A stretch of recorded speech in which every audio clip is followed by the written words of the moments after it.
Clara Bramwell pressed her palm flat against the cracked kitchen door and did not push it open, because on the other side of that door, her own mother was laughing. Laughing the way folks laugh when a heavy thing has finally been lifted off their backs, and the words that came through the gap in the wood were the words that broke her. "He'll take her Thursday. Thank God. She won't be ours to feed no more." Clara's hand went cold against the grain. 22 years in that house, and this was the sound of being wanted gone. If you're watching this, do me a kindness. Subscribe to the channel and stay with Clara all the way to the end, because her story doesn't go the way you think it does. And tell me in the comments what city you're watching from tonight, so I can see just how far Clara's story has traveled. Now, let me tell you how a girl learned she'd been sold, and how the quietest man in the mountains became the only soul who ever saw her worth. Clara did not move for a long moment.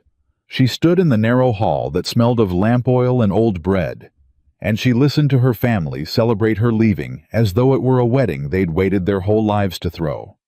Only it wasn't her wedding they were glad of. It was her absence. $19, her father said. His voice was thick with something relief maybe, or whiskey, or both. "The mountain man's paying $19 and taking her off our hands.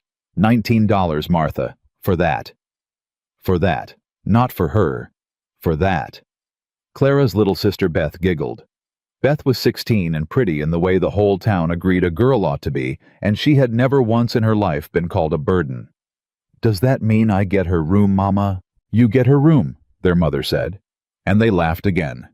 Clara turned the knob and stepped inside. The laughing stopped the way a fiddle stops when the string snaps. Her father sat at the head of the table with his boots up on the chair beside him. Her mother stood at the stove. Beth sat curled in the good chair by the window, her feet tucked under her, and on the table between them all sat a small pile of coins that Clara understood in one terrible instant to be the price of her. Nobody said anything for a moment. Then her father took his boots off the chair slow and set them on the floor, and he looked at her the way a man looks at a fence he means to sell. "You was listenin'," he said. "Yes, sir." "Then you know." "I know," Clara said. Her voice came out steadier than she felt. That was a thing she'd learned young, how to keep her voice level while her insides came apart. "You're sending me up the mountain, to a man I never met." "Elias Rourke," her mother said, and wiped her hands on her apron and didn't look at her.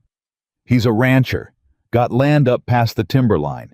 He come down for supplies, and he asked your father was there a girl of age, and your father said yes there was, and here we are." "Here we are," Clara repeated. "Don't you take that tone." "I'm not taking any tone, Mama. I'm just saying it back so I'm sure I heard it right." Clara looked at the coins. $19. She'd have laughed if she thought she could do it without breaking. $19. Beth's shoes cost more than that. "Beth earns her keep," her father snapped. "Beth is 16 and hasn't earned a thing but a way to look pretty at church." The room went dangerous and quiet. Her father stood. He was a big man gone soft, and when he stood, he still filled a room, and Clara made herself hold his eyes, because she had learned that too, that looking away was the same as agreeing, "You deserved it." "You listen to me, girl," he said. "You have been a weight on this family since the day the fever took your looks and your health both.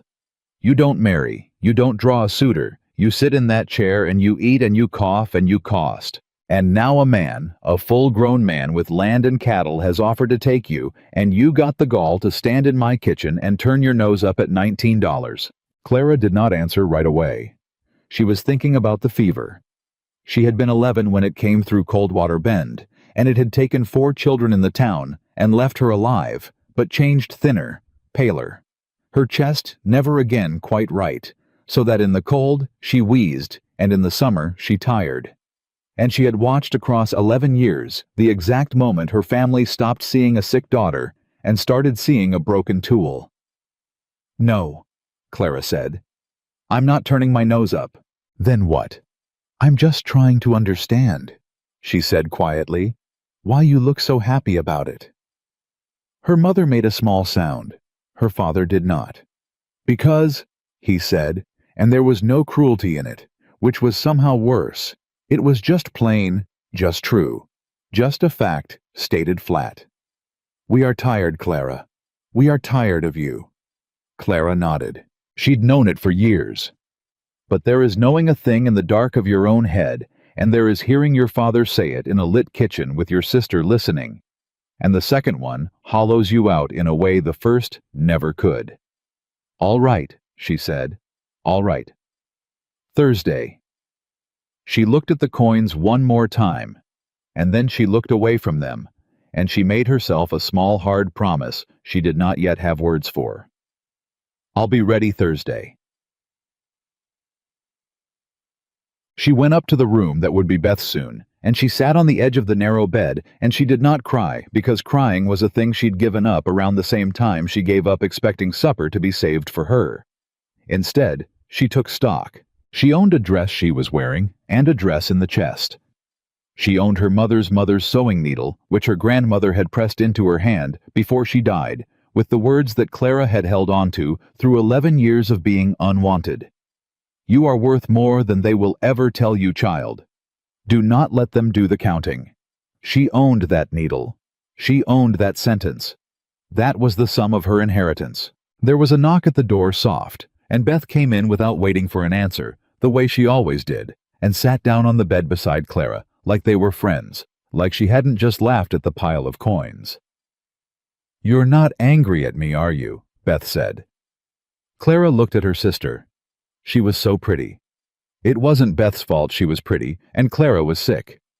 Clara had spent years reminding herself of that. "No, Beth," she said. "I'm not angry at you. It's just Mama says it's for the best. She says a girl like you—" Beth stopped and had the grace to color a little. "She says up on the mountain nobody'll mind. About your chest, I mean. About how you get tired. She says up there it don't matter what a girl looks like or if she can dance, only if she can work. And you're a hard worker, Clara. You always were." "That's true," Clara said. "I'm a hard worker. So it's for the best."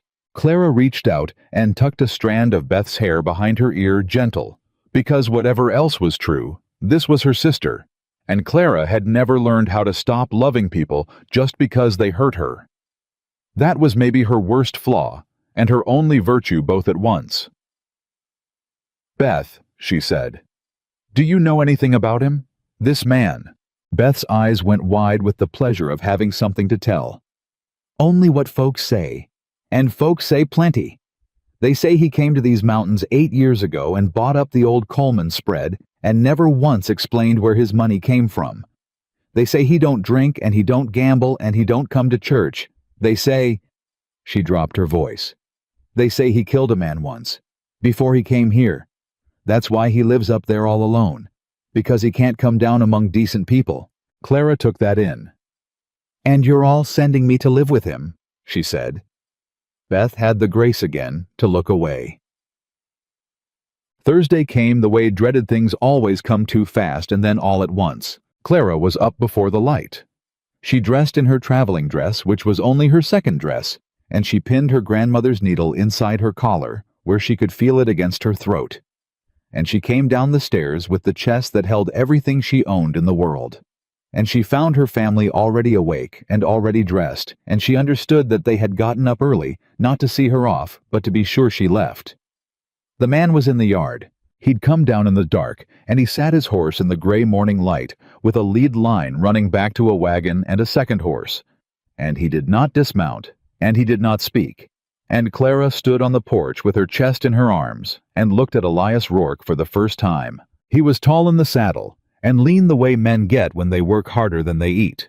He had a dark hat pulled low, and a dark beard coming in, and eyes she couldn't make out from that distance, only that they were fixed on her, and did not move away. He wore no gun that she could see, which surprised her, given what Beth had said. His hands rested easy on the horn. He was maybe 35. He was the stillest man she had ever seen. Her father came out onto the porch behind her. "Rourke," he called hearty now, playing the part of a father who'd made a fine match for his girl. "You're early." "Long road," the man said. His voice was low, and it carried without seeming to try. Wanted to make the timberline before the heat. Course. Her father clapped Clara on the shoulder the first time he'd touched her in weeks, and only for show. Well, here she is. Here's your bride, sir. Sound and sturdy and a fine hand at the needle and the wash both. The man on the horse said nothing. He looked at Clara. He looked at her father's hand on Clara's shoulder. And then he did a thing that Clara would remember for the rest of her life, though it was the smallest thing. He swung down off the horse. He stepped up to the porch, and he took off his hat, and up close his eyes were gray as riverstone. And they were not on her father at all. Now they were on her, and he said, "Mornin', ma'am." Nobody had called Clara ma'am in her life. "Morning," she managed. "You ready to travel, or you need more time?" The question landed strange in the yard. Her father blinked at it. Her mother in the doorway frowned, because it was not the question a man asks when he's collecting a purchase. It was the question a man asks a person. "I'm ready," Clara said. "That your chest. It's all of it." Something moved across his face at that. She couldn't name it. And he looked down at the small chest in her arms, all a person's worldly goods fitting into a box a strong man could carry under one arm, and his jaw worked once, and he said, "I'll take that for you." "I can carry my own." "I know you can, ma'am. I'd like to carry it anyhow." He took the chest. His hands were careful. He set it in the wagon like it held something precious, instead of 2 dresses and a dead woman's needle, and he tucked a blanket around it so it wouldn't slide, and Clara watched him do it, and felt something in her chest that had nothing to do with the fever. Her father cleared his throat. "Well then, the matter we discussed." "The money," Rourke said. "If you want to call it that." Rourke reached into his coat. He counted out the coins into her father's palm. Unhurried, and when he was done, he looked at the pile and then he looked at Clara's father, and he said in that same low, even voice, "You're selling a person for $19. Her father's face went stiff. "It ain't like it's a bride price is all. It's tradition. It ain't tradition any place I ever been," Rourke said, "but I'll pay it. I'd have paid 10 times it." He put his hat back on. "Just wanted to be sure we both know what got sold here this morning, and what got bought." Then he turned his back on Clara's father, turned his whole back the way you turn your back on a thing you've decided doesn't matter anymore, and he offered Clara his arm to help her down the porch steps, and he said, "Ma'am, whenever you're ready. No hurry on my account." Clara looked back once. Her mother stood in the doorway with her arms crossed. Beth peeked out from behind her. Neither of them said goodbye. Neither of them cried. Neither of them moved to hold her. "Goodbye," Clara said. Nobody answered. So she took the strange man's arm, and she went down the steps, and she climbed up onto the wagon seat, and Elias Rourke swung up beside her, and took the reins, and they drove out of the yard where she was born, and toward the mountains, and behind her, she heard it. God help her. She heard it clear on the morning air behind her. Her family began to laugh. She sat very straight. She did not turn around. And beside her, so quiet, she almost missed it. The man said, "You don't have to sit like that." "Like what?" "Like you're waiting to be hit." Clara's hands twisted in her lap. "Nobody's going to hit you," Elias Rourke said. He didn't look at her. He kept his eyes on the road and his hands easy on the reins.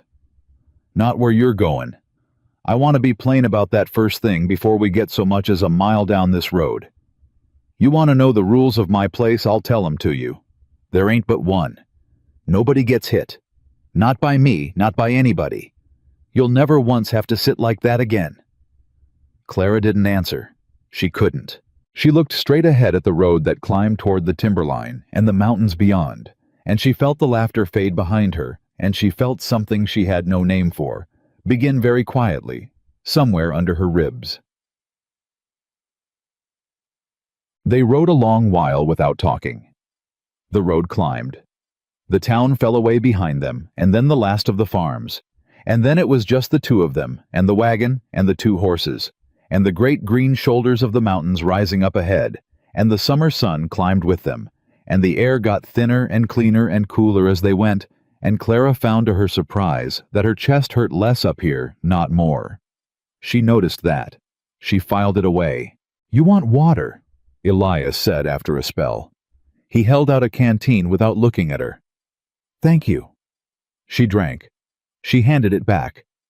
Their fingers touched for half a second, and she pulled hers away too fast, out of an old habit flinching from touch, because touch in her house had mostly meant a cuff on the ear, and she saw him notice the flinch, and she saw him not say anything about it, and she was grateful. "You got questions," he said. It wasn't a question itself. Most folks would. "I have questions." "Ask 'em." Clara considered. There were 100. She started with the one that mattered least to test whether he'd lie. "Why me?" He was quiet a moment. "You want the true answer or the easy one?" "The true one." "Then I'll need you to hear all of it, and not just the front part," he said, "'cause the front part sounds bad." "All right." Elias drove a while before he spoke. He was a man Clara was learning who did not fill silence just to fill it. When he talked, it was because he'd decided the words were worth the breath. "I've been coming down to Coldwater Bend for supplies twice a year, 8 years now," he said. "And every one of those trips I'd see this girl, sitting on a porch or coming out of the mercantile or waiting outside the church while everybody else went in. And every time I'd see the way folks treated her, talked over her, walked past her like she was a post.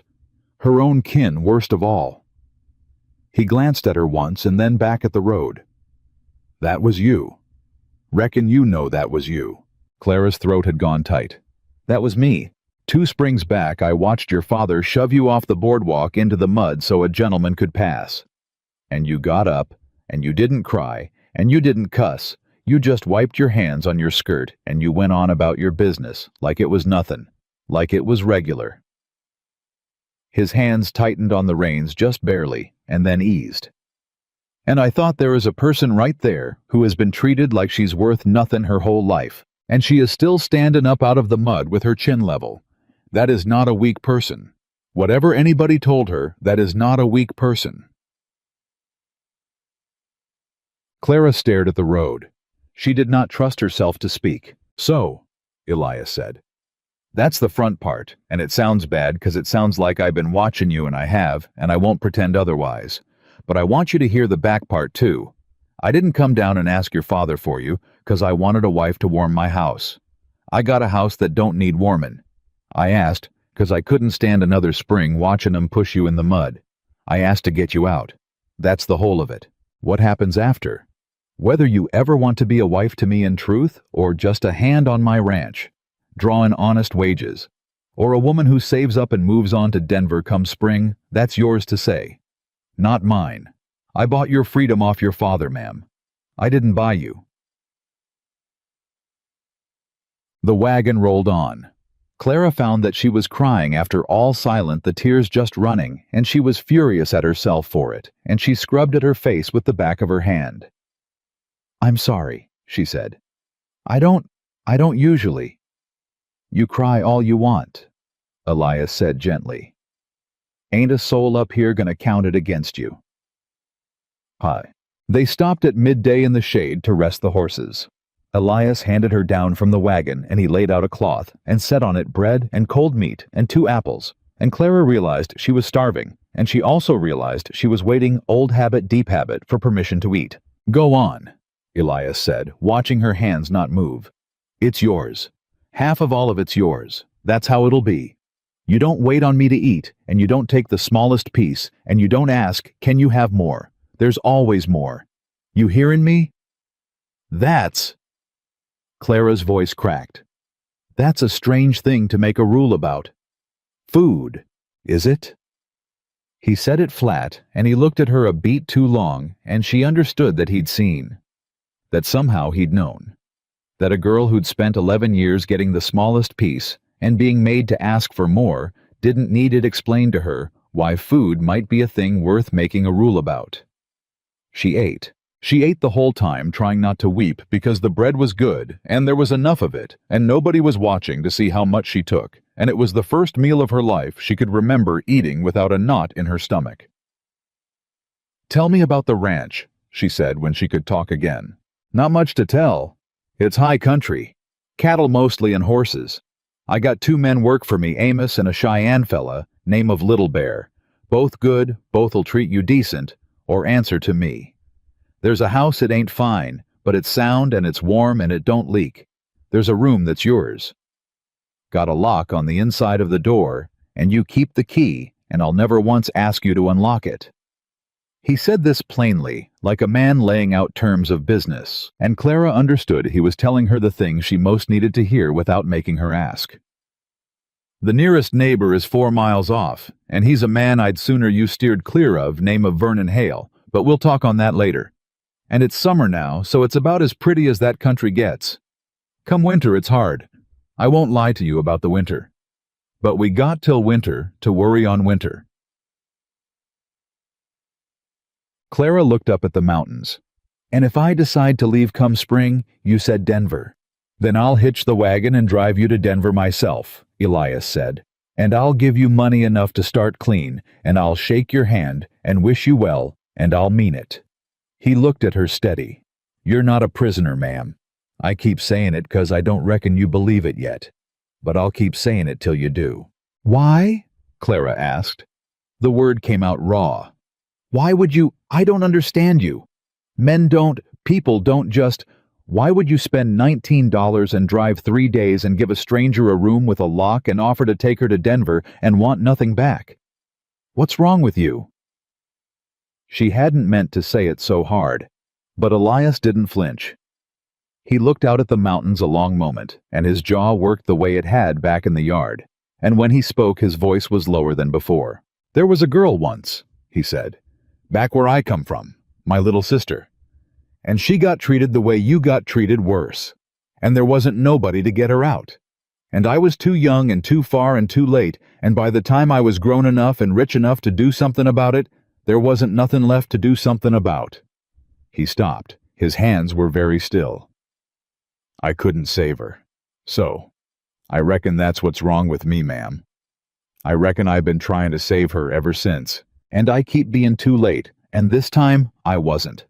That's the whole truth of it. You're not a stranger to me. You're the thing I didn't get to do. The mountains stood silent all around them. Clara looked at this man, this still quiet, strange man, who folks said had killed somebody who'd bought her freedom and called it that. Plainly, who'd made a rule about food and given her a key to a lock. And she felt the last of her fear of him drain away, and something far more dangerous take its place, which was the beginning of trust, and trust was the one thing Clara had never once been able to afford. What was her name? She asked. Your sister. Elias didn't answer for a moment. Sarah, he said finally. And that was all. He stood and he brushed off his hands, and the softness folded back up inside him, where he kept it. We best move on. I'd like to make the ridge by dark. They made the ridge by dark and camped, and Clara slept under the wagon in blankets that smelled of horse and sage, while Elias slept a proper distance off with his hat over his face. And she woke twice in the night, the way she always woke, braced, listening for the sound of somebody coming to demand something of her, and both times the only sounds were the horses and the wind and the great deep quiet of the high country, and both times she made herself breathe slow and lie back down. On the second day they climbed higher, and the country opened up, and Elias pointed things out to her now and then in his few words. That's elk sign, that ridge yonder is the edge of my land. That's a hawk, not a buzzard, you can tell by how it holds its wings. And Clara, who had spent her life being talked over, found that when she asked a question, he answered it, all the way through. And when she gave an opinion, he considered it. And when she was quiet, he let her be quiet without deciding her silence was a sulk that needed fixing. By the second evening, she caught herself doing a thing she hadn't done in years. She was talking, just talking, telling him a thing about her grandmother, about the needle, about the sentence. You are worth more than they will ever tell you, child. Do not let them do the counting. And she stopped in the middle of it, appalled at herself, because who was she to run her mouth at a man who'd ever wanted to hear her? Go on, Elias said. It isn't interesting. It's the most interesting thing anybody's said to me in about 8 years, Elias said. Go on. Do not let them do the counting. I like that. Your grandma sounds like she had some sense. She was the only one who ever... Clara stopped, started again. She was the only one.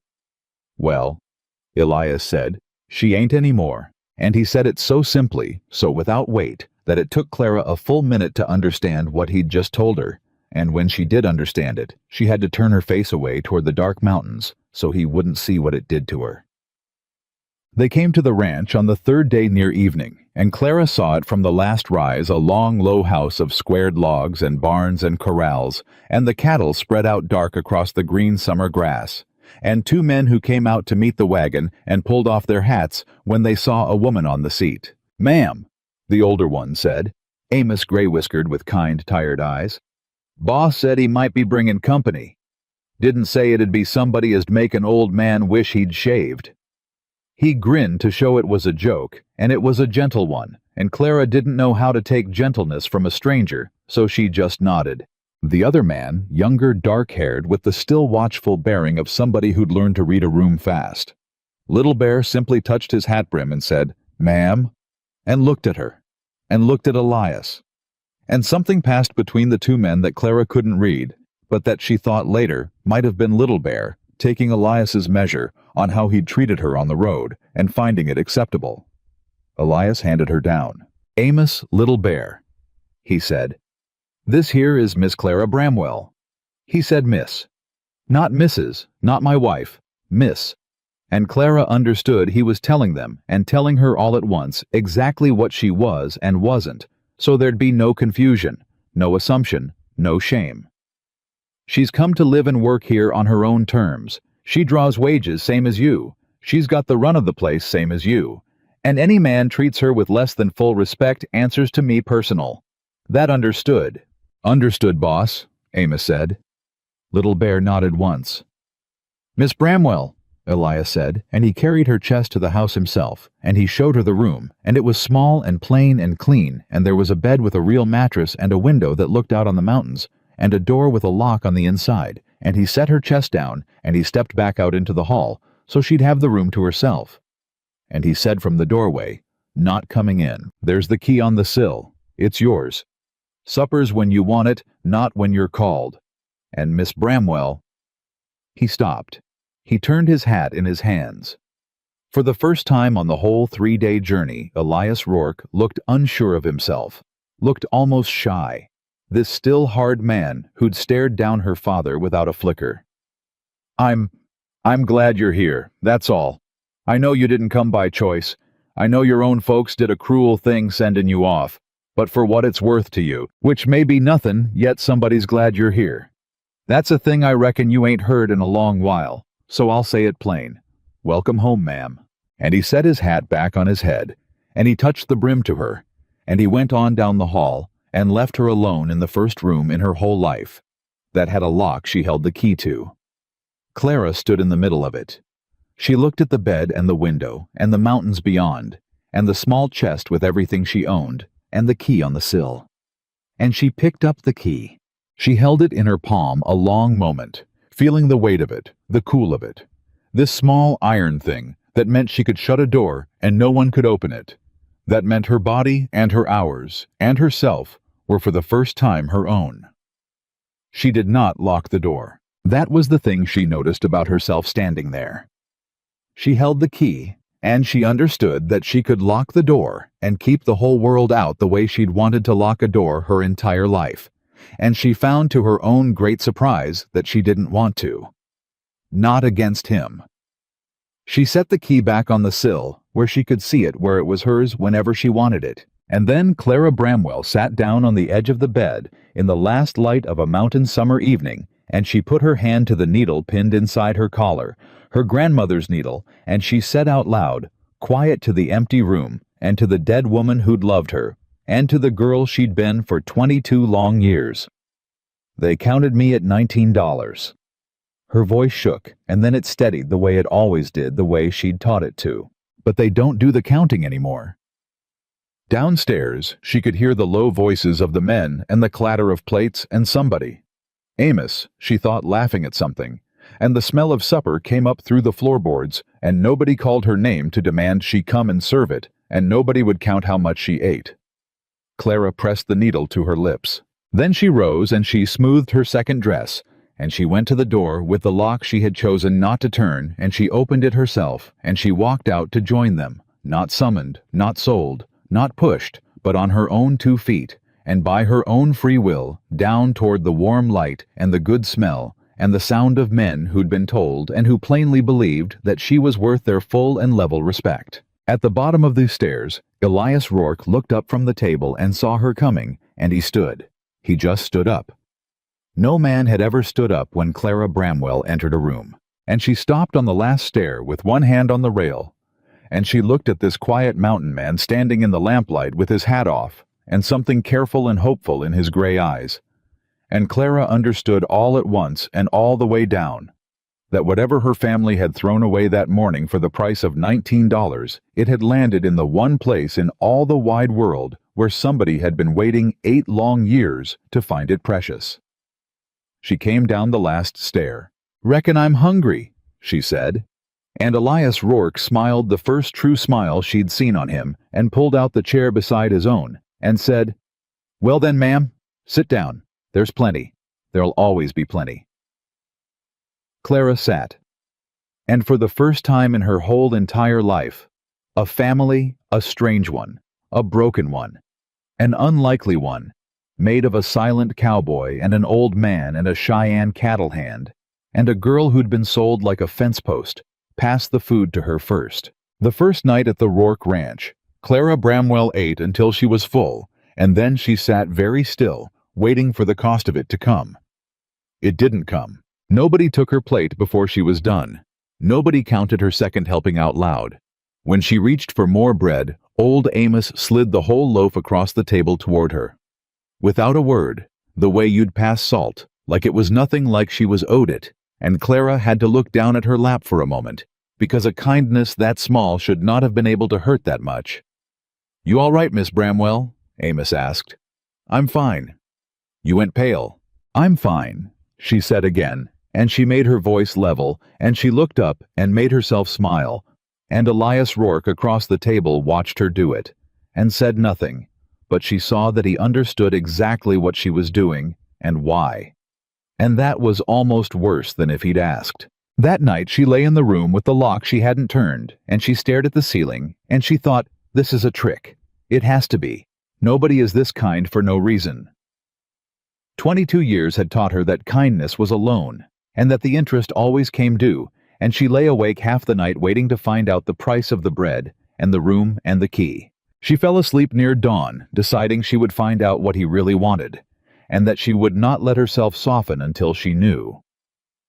She'd been at the ranch 4 days before the first crack showed in her plan, and it came from Little Bear. She'd risen before the men out of habit, out of the old need to be useful, before anyone could call her useless, and she'd gone out to the corral in the gray light and started forking hay to the horses because it was work, and she knew how to do work. Little Bear found her there. He watched her a while without speaking, the way he watched most things, and then he said, "You fork hay like a person who thinks somebody's going to come take it away from her." Clara stopped. "What does that mean?" "Fast," he said. "Guilty, like you stole the fork." He crossed his arms. "Nobody up here is going to time you, Miss Bramwell, or grade you. You can slow down. The horses don't care how quick you are. They only care that you came." Clara stood there with the fork in her hands and no answer at all. "How long you been forking hay like it's a race?" he asked. "Since I was about 9, she said before she could stop herself. Little Bear nodded slowly, like that told him a great deal, and it did. "My people have a word," he said.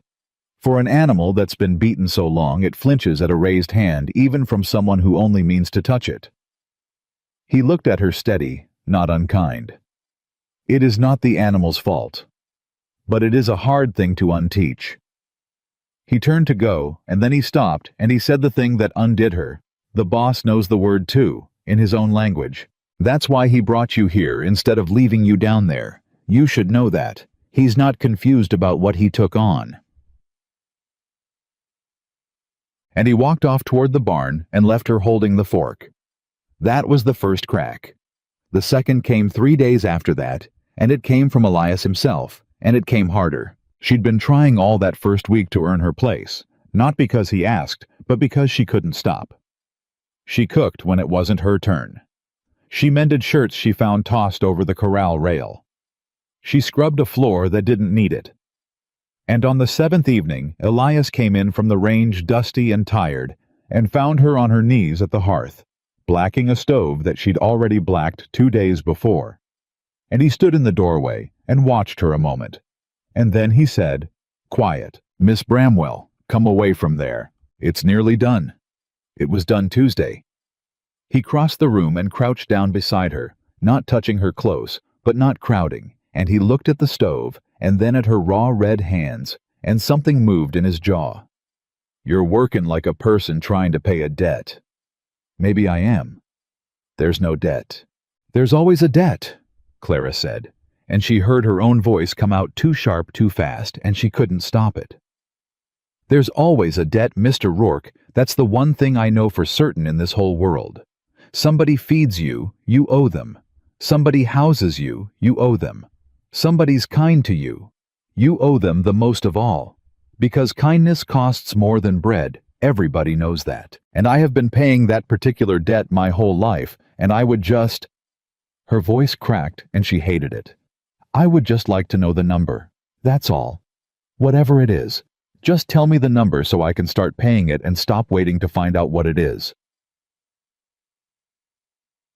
The room was very quiet. Elias didn't move for a long moment.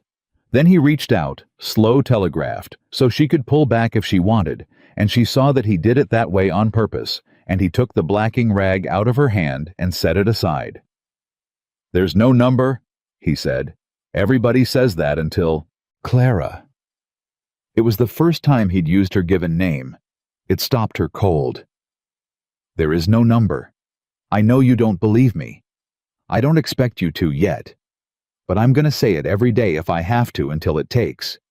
You don't owe me for the food, 'cause a person's got a right to eat. You don't owe me for the room, 'cause a person's got a right to sleep somewhere safe. And you sure to God don't owe me for kindness, 'cause—" His voice roughened. "Because kindness that's got a price on it ain't kindness, it's a trap. And I have seen what those traps do to a person, and I would sooner cut off my own hand than set one for you." Clara stared at him.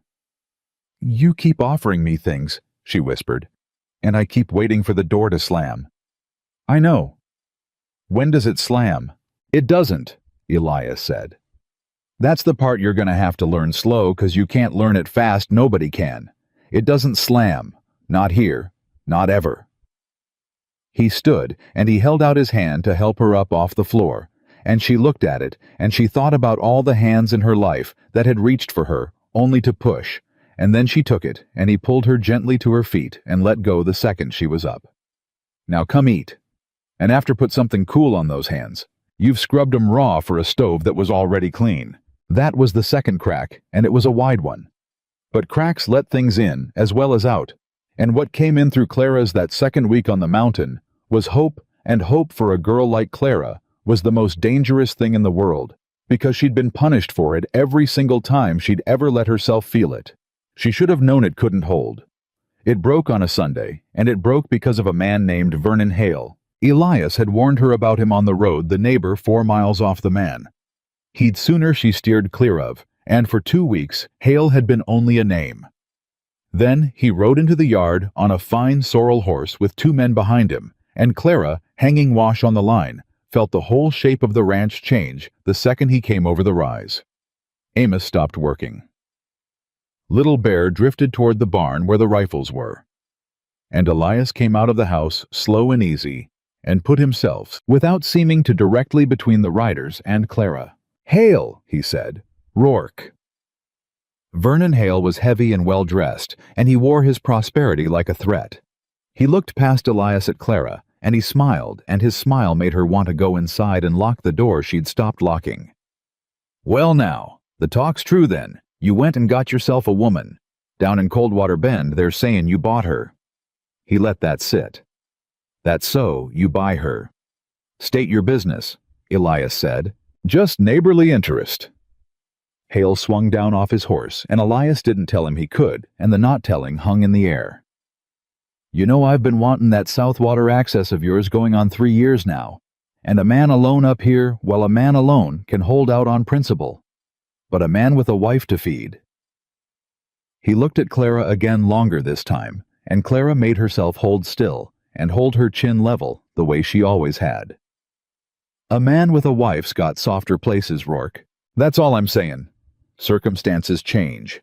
A man might find he's got reason to deal that he didn't have before." "My water's not for sale." "Everything's for sale," Hale said pleasantly. "That's the first thing I ever learned. You of all people ought to know that." His eyes flicked to Clara one more time, deliberate cruel. "You paid cash for it yourself, way I hear." And there it was, the thing Clara had been braced for her whole life. The door slamming, except it wasn't Elias who slammed it. It was this fat, smiling stranger who'd taken the one true thing she'd been given. The word freedom, the word miss. The fact that a man had bought her out of hell, and called it that plainly and honestly, and turned it into filth in front of everybody in the yard. Clara felt herself start to shrink. That was the old response. Shrink. Go small, go quiet, wait for it to pass. She felt her shoulders start to curl in. And then she heard in her head clear, as if the old woman stood beside her. "Do not let them do the counting." Clara set down the wet shirt she was holding. She walked across the yard right past Elias, who turned startled, who said, "Clara?" Lo, a warning, a plea, and she walked right up to Vernon Hale and stopped a pace from him close enough to smell the pomade in his hair, and she looked up at him, and she did not shrink at all. "You want to know if he bought me?" she said. Her voice carried across the whole still yard. "He did. He paid $19 to my father, who was glad to take it, because my family wanted me gone as bad as you want that water. So yes, Mr. Hale, I was bought." She took a breath and did not let it shake. "But you've got the story backwards, same as everybody down in that town's got it backwards. He didn't buy a wife. He bought a girl her freedom, and then he handed it to her, and he asked for nothing back, which is a thing I don't expect you could understand, since you just told my whole yard that everything's got a price. So let me tell you what I learned that you never did."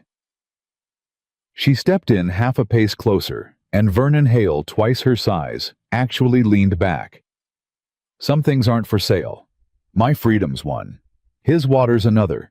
And you rode 4 miles up a mountain to find that out, so now you know. And you can ride 4 miles back down and tell the whole of Coldwater Bend that the unwanted Bramwell girl said so to your face." Nobody moved. Amos had his mouth open. Little Bear by the barn had gone very still with what might have been the beginning of a smile. And Elias Rourke stood in the middle of the yard, staring at Clara like a man watching a thing he'd hoped for, but never quite let himself believe and actually come true in front of him. Vernon Hale's pleasant face had gone dark. "You want to watch your mouth, girl?" he said softly.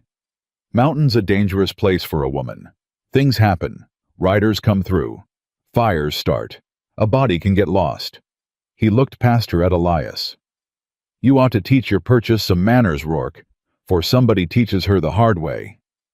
And that threat spoken low and specific riders come through, fires start. That was the moment the easy went out of Elias Rourke entirely. He crossed the yard. He didn't hurry.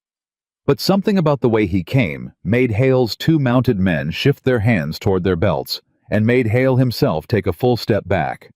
Elias stopped between Clara and Hale, and he was not loud. And that was the frightening part. "You just threatened a woman on my land," Elias said. "You want to think real careful about the next thing that comes out of your mouth, Vernon, because I have been 8 years being the neighbor you can push, and I just this minute stopped." "Rourke, fires start, you said. Riders come through." Elias's voice never rose. "You send one rider up this mountain, Vernon, one with a torch or a rope or a bad intention toward anybody on this place, and I will not go to the sheriff, and I will not go to the circuit judge, and I will not send a letter. I'll come down that mountain myself. You know I'll come. Everybody in this county knows what I did before I came here, and why I keep to myself. You want to test whether the story's true? He tilted his head. Go on and start a fire. The yard held its breath. And Vernon Hale. Prosperous, heavy smiling. Vernon Hale looked into Elias Rourke's face and found something there that changed his mind, and he climbed back on his sorrel horse without another word, and he wheeled it around, and he rode down the mountain with his 2 men behind him, and he did not look back. The dust settled. Amos let out a long breath. Well, he said, reckon that's the last of the neighborly visits for a spell. But Clara wasn't looking at Amos. She was looking at Elias, and Elias was looking at her, and there was something raw and open in his face now that hadn't been there before, and he said low, just for her, You didn't shrink. No, Clara said. She found she was shaking, not from fear, from the sheer strange force of having stood up. No, I didn't. You walked right past me and stood up to a man twice your size. I did. Why? And Clara, who a week ago couldn't have answered, who a week ago didn't have the words, looked at him and said, Because you keep telling me I don't owe anybody anything, and I decided today to find out if I believed you. Her voice broke on the last of it. Turns out I'm starting to. Elias Rourke closed his eyes for a second, like a man who'd just been handed something he'd wanted a long time, and when he opened them, he said only, Come on inside, your hands are shaking. I'll put coffee on. And that should have been the end of it. The high point, the triumph. But that night, everything Clara had built in 2 weeks came apart, because that night she learned the truth about Elias Rourke's sister, and the truth was not what he'd told her on the road. It started innocent enough. She couldn't sleep wound-tight from the day, and she came downstairs near midnight to find Elias still up at the table with a lamp and a bottle he hadn't opened just sitting with it. And she stopped on the stairs, and he said without turning, Can't sleep either. No? Sit if you want. She sat, and for a while they didn't talk. And then Clara, who was braver that night than she'd ever been, said the thing she'd been carrying since the road. You told me about your sister, Sarah. You said you couldn't save her, that you were too young and too far and too late. She watched his face. But that's not the whole of it, is it? You said something today to Hale, about what you did before you came here, about why everybody knows to be afraid of you. Elias went very still. The man folks say you killed? Clara said. Her heart was pounding. It had to do with her, with Sarah, didn't it? For a long, long moment, she thought he wouldn't answer. His hands were flat on the table on either side of the unopened bottle, and she watched his knuckles go white, and she thought, I've pushed too far. This is the door. This is finally the door slamming. Yes, Elias said. Just that. Yes. Tell me, Clara whispered. And Elias Rourke looked up at her across the lamplit table, and his gray eyes were wet, and he said, You sure you want to know what kind of man you've been living with 2 weeks? 'Cause once I tell you, you can't unknow it. And you got that room with the lock, and you got the wagon can take you to Denver, and I'd understand it, Clara. If you wanted either one, after. Clara looked at this man who had stood between her and Vernon Hale, who had made a rule about food, who had handed her a key, and never once asked for it back. Tell me, she said again. And he did. Sarah was 14, Elias said. I was 19 and gone off working cattle drives to send money home, 'cause our folks were dead, and I was all she had, and money was the way I knew to be all she had. He turned the bottle slowly on the table, not drinking, just turning it. There was a man in our town, respected man, deacon even. Owned the store, held everybody's notes folks owed him, and so folks looked the other way. And this man, Elias's voice went flat and terrible. This man had been at my sister for a year, and she wrote me, but she wrote it soft, the way a scared child writes hints, and I was young and tired, and I read the letters too fast, and I didn't hear what she was telling me. And by the time I came home, he stopped. His jaw worked. By the time I came home, Sarah was in the ground. Took her own life, 14 years old. And the whole town came to the funeral and shook their heads and said what a shame, poor girl must have had a weakness in her. Must have been something wrong with her. and the man who did it stood right there at the graveside in his good coat and helped carry her. Clara's hand had come up to her mouth. "So, I went to his store that night," Elias said quietly, "and I told him I knew. And he smiled at me, Clara. He smiled the way Vernon Hale smiled at you today. That same exact smile, the smile of a man who's never once in his life been made to pay for a single thing, and he told me he'd deny it, and that folks believed him, and not me, and that I was a dirt-poor cattle hand, and he was a deacon, and I should get on my horse and ride out before I made trouble I couldn't afford." He looked up at Clara. "And I killed him. With my hands. Right there in his store. And I don't lie to you and say I'm sorry, 'cause I ain't not for him. But I'm sorry for what it made me. And I ran and I rode, and I ended up on this mountain, and I built a life where nobody could get close enough to hurt, and nobody could get close enough to be hurt. And I told myself that was penance. That was living alone with what I'd done." His voice dropped. "And then twice a year, I'd ride down for supplies, and I'd see a girl in Coldwater Bend getting treated like she was worth nothing by folks who ought to have loved her. And every single time I saw you, I saw Sarah. And every single time I rode back up this mountain, and I hated myself worse because I'd sworn I'd never be too late again. And there you were, and I kept riding past." The lamp flickered. "So this year I didn't ride past," Elias said. "That's the whole truth of it, Clara. That's the man you're living with. A man who killed somebody with his hands and don't regret it, and who bought you off your father because he couldn't save a 14-year-old girl 20 years ago, and it's eaten him alive every day since." He pushed the unopened bottle away from himself, deliberate. "So there's your number if you were still looking for one. There's what I want back. Nothing. I don't want a thing from you. I already got what I needed the day you climbed in that wagon and let me drive you up out of there. I got to not be too late. One time. That's all I wanted. That's paid in full." Clara sat in the lamplight and she could not speak. She thought she understood finally everything: the stillness in him, the distance, the room with the lock, the endless patient telling her she owed nothing. It wasn't strategy. It wasn't a trap with a slow spring. It was a man who had watched kindness with a price destroy the only person he loved, and had spent 20 years making sure he would never ever be that price for anyone else. "You didn't come home too late," Clara said finally, and her voice shook. "You came home to Sarah too late. But you didn't come to me too late. Do you understand that? You keep saying you got to not be too late one time, but it's not one time. You've been on time. I'm still here. I'm sitting right here, Elias. You made it." Elias Rourke put his face in his hands, and Clara did a thing she had never in her life done for another person, because no one had ever made her feel safe enough to do it. She got up, and she came around the table, and she put her hand on his shoulder, and she left it there, and she did not pull away when he shook. They sat like that a long while, and when he finally lifted his head and wiped his face rough with his sleeve and started to apologize for it, "I ought not if a man shouldn't," Clara stopped him. "No," she said. "You keep telling me the rules of your place.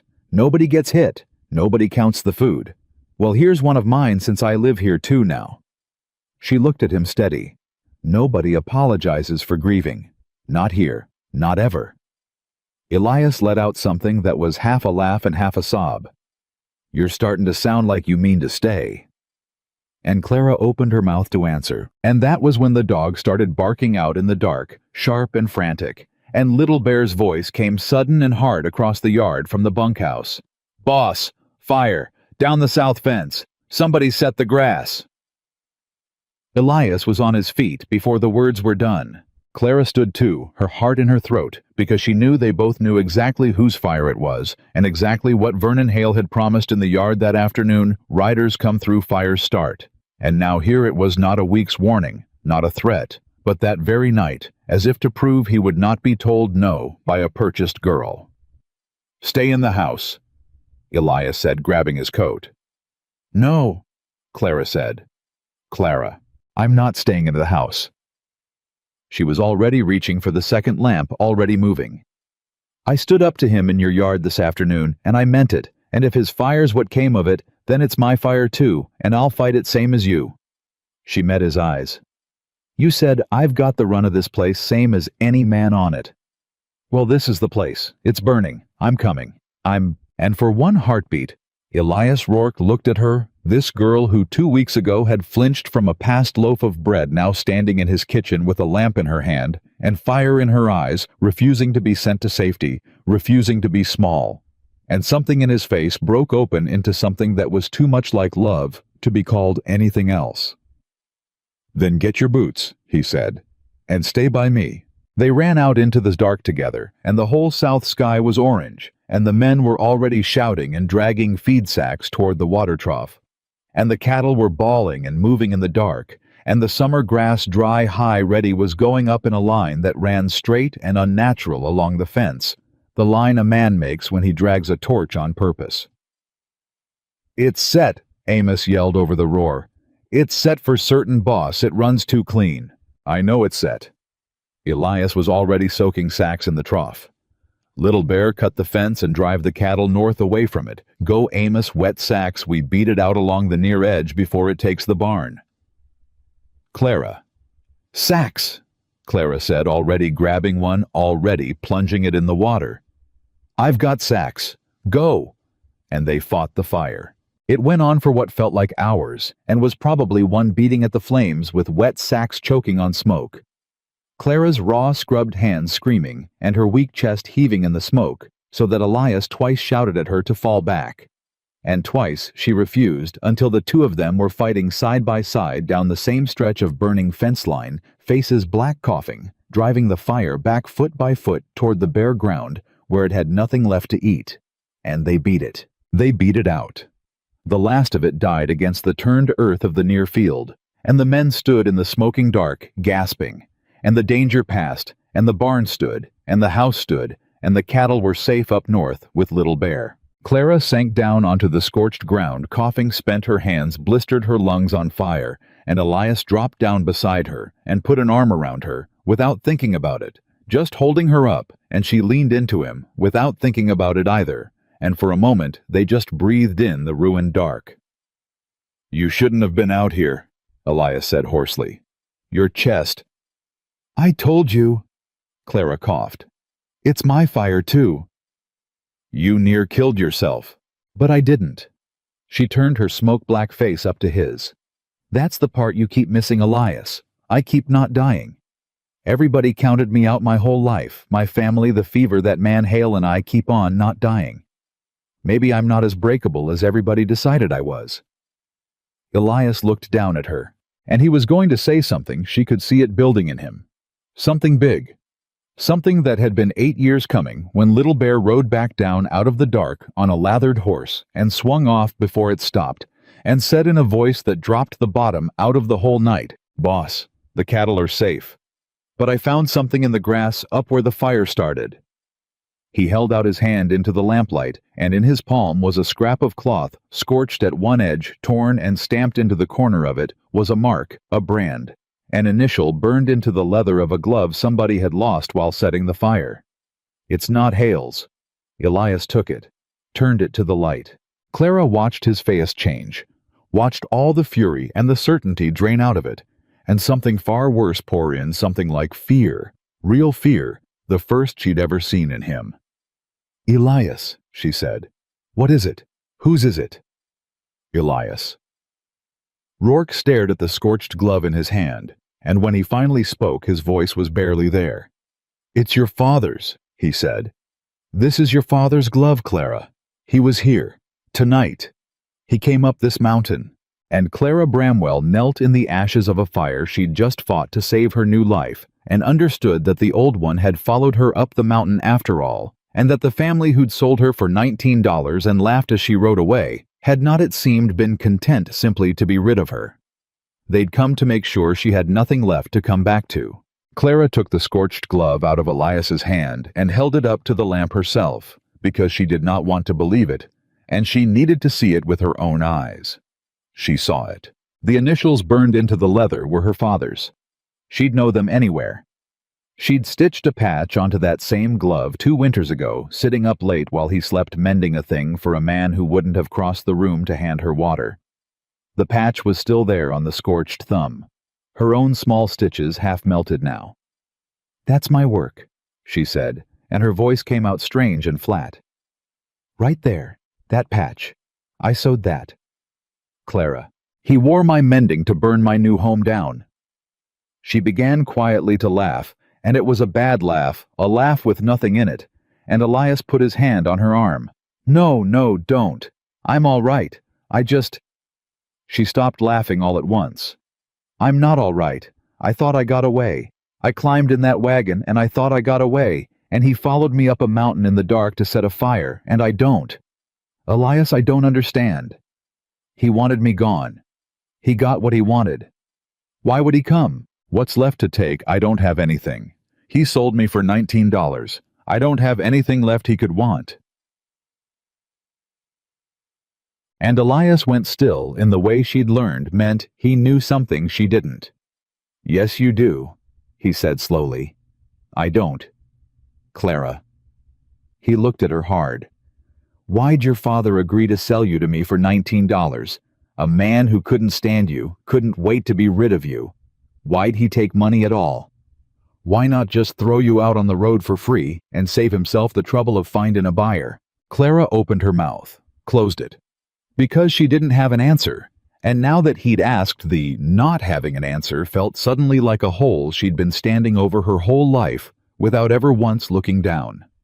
"I don't know," she said. "Neither do I. But I mean to find out." Elias closed his fist around the glove. "Amos, get the men fed and rested. Little Bear, first light. I want you to ride the fence line and find where they came up and how many. Clara." He softened. "You've got smoke in your lungs and blisters on both hands. Go inside. Sleep if you can. In the morning, we figure out what your father wants bad enough to come burn for it." But Clara didn't sleep. She sat up all night in the room with the lock turning the question over and over. Why $19? Why sell what you're desperate to give away? And near dawn, watching the sky go gray over the mountains, she remembered a thing so small she'd buried it years ago, and she sat bolt upright in the bed.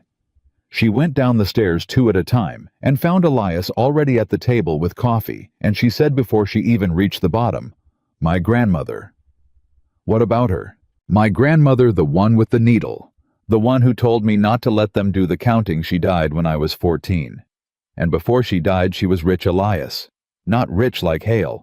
But she had land. She had a house in town and a piece of ground south of Coldwater Bend, good ground with water on it." Clara gripped the back of the chair.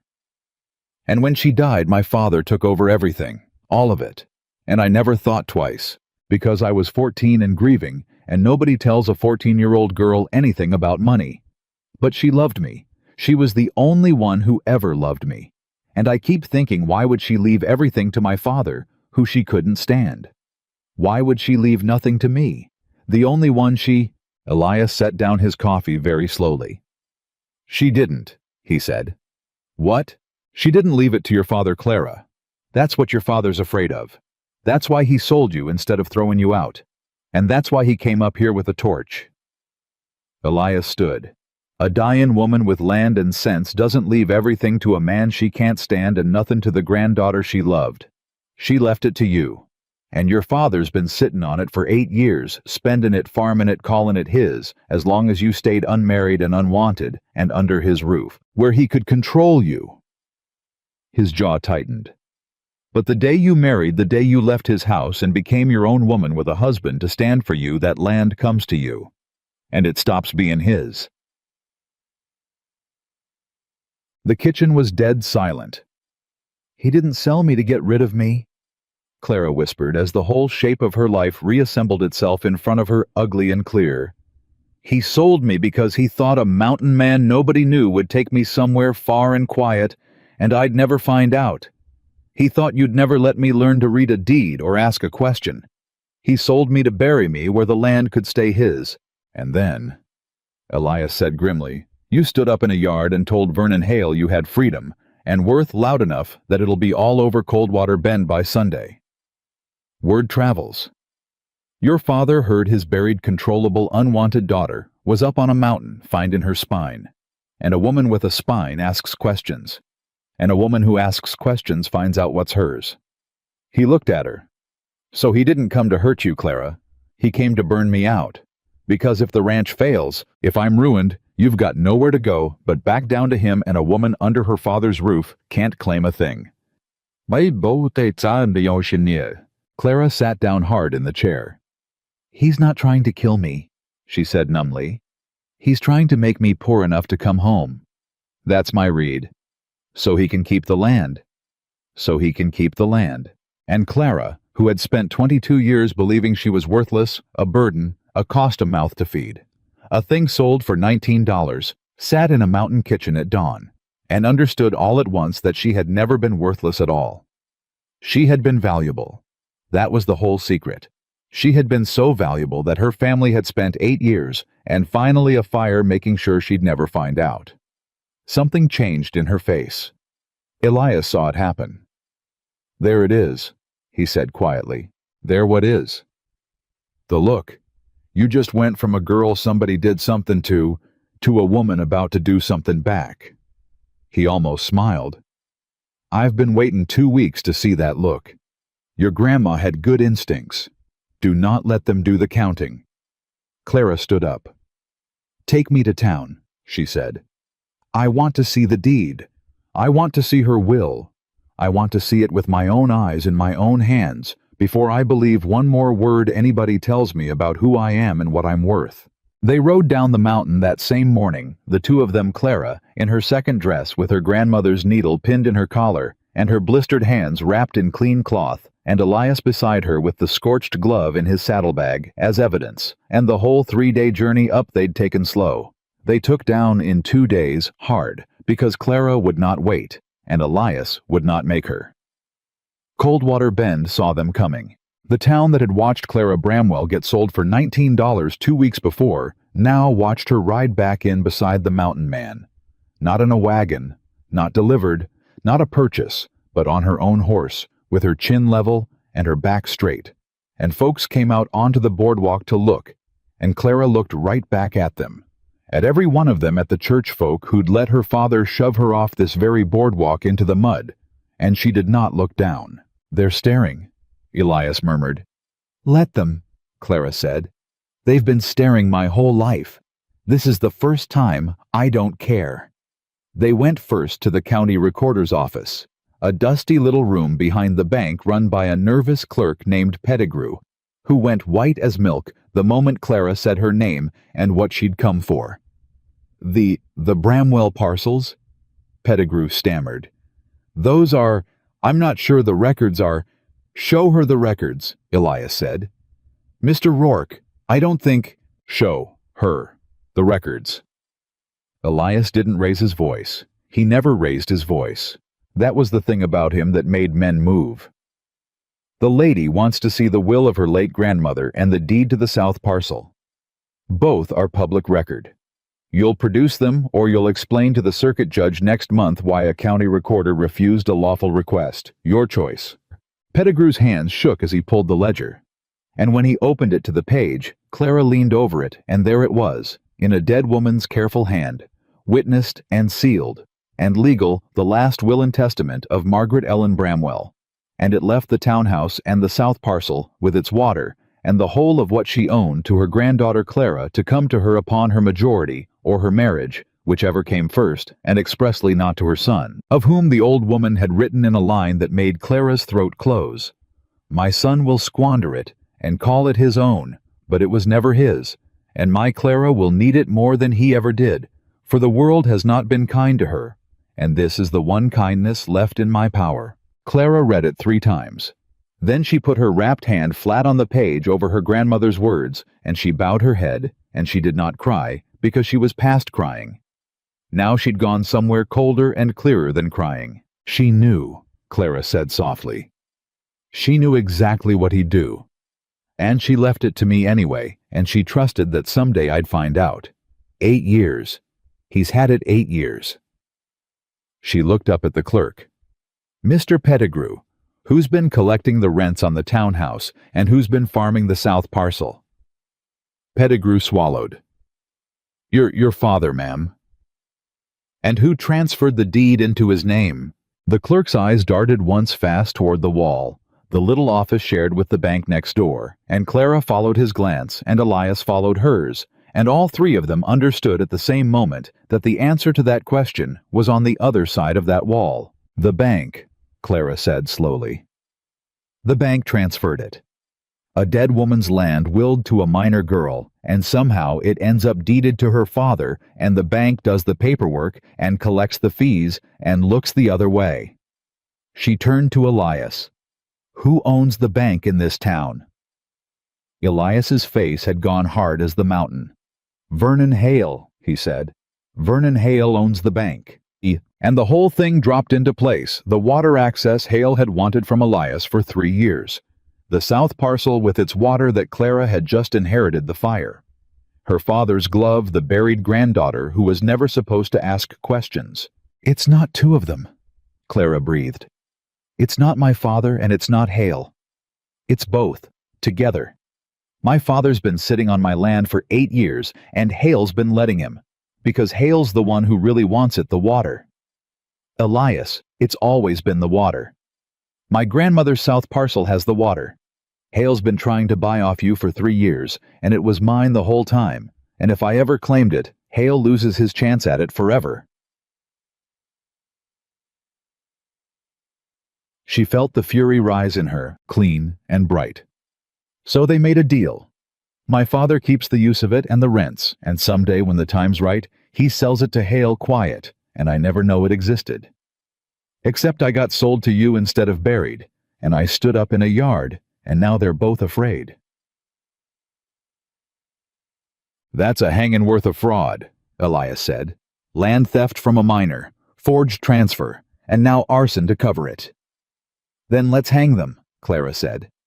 But it was not going to be that simple, and Clara found out how much not simple it was going to be the moment they stepped back out onto the boardwalk, because her father was standing there in the street waiting for them, and he was not alone. Vernon Hale stood beside him.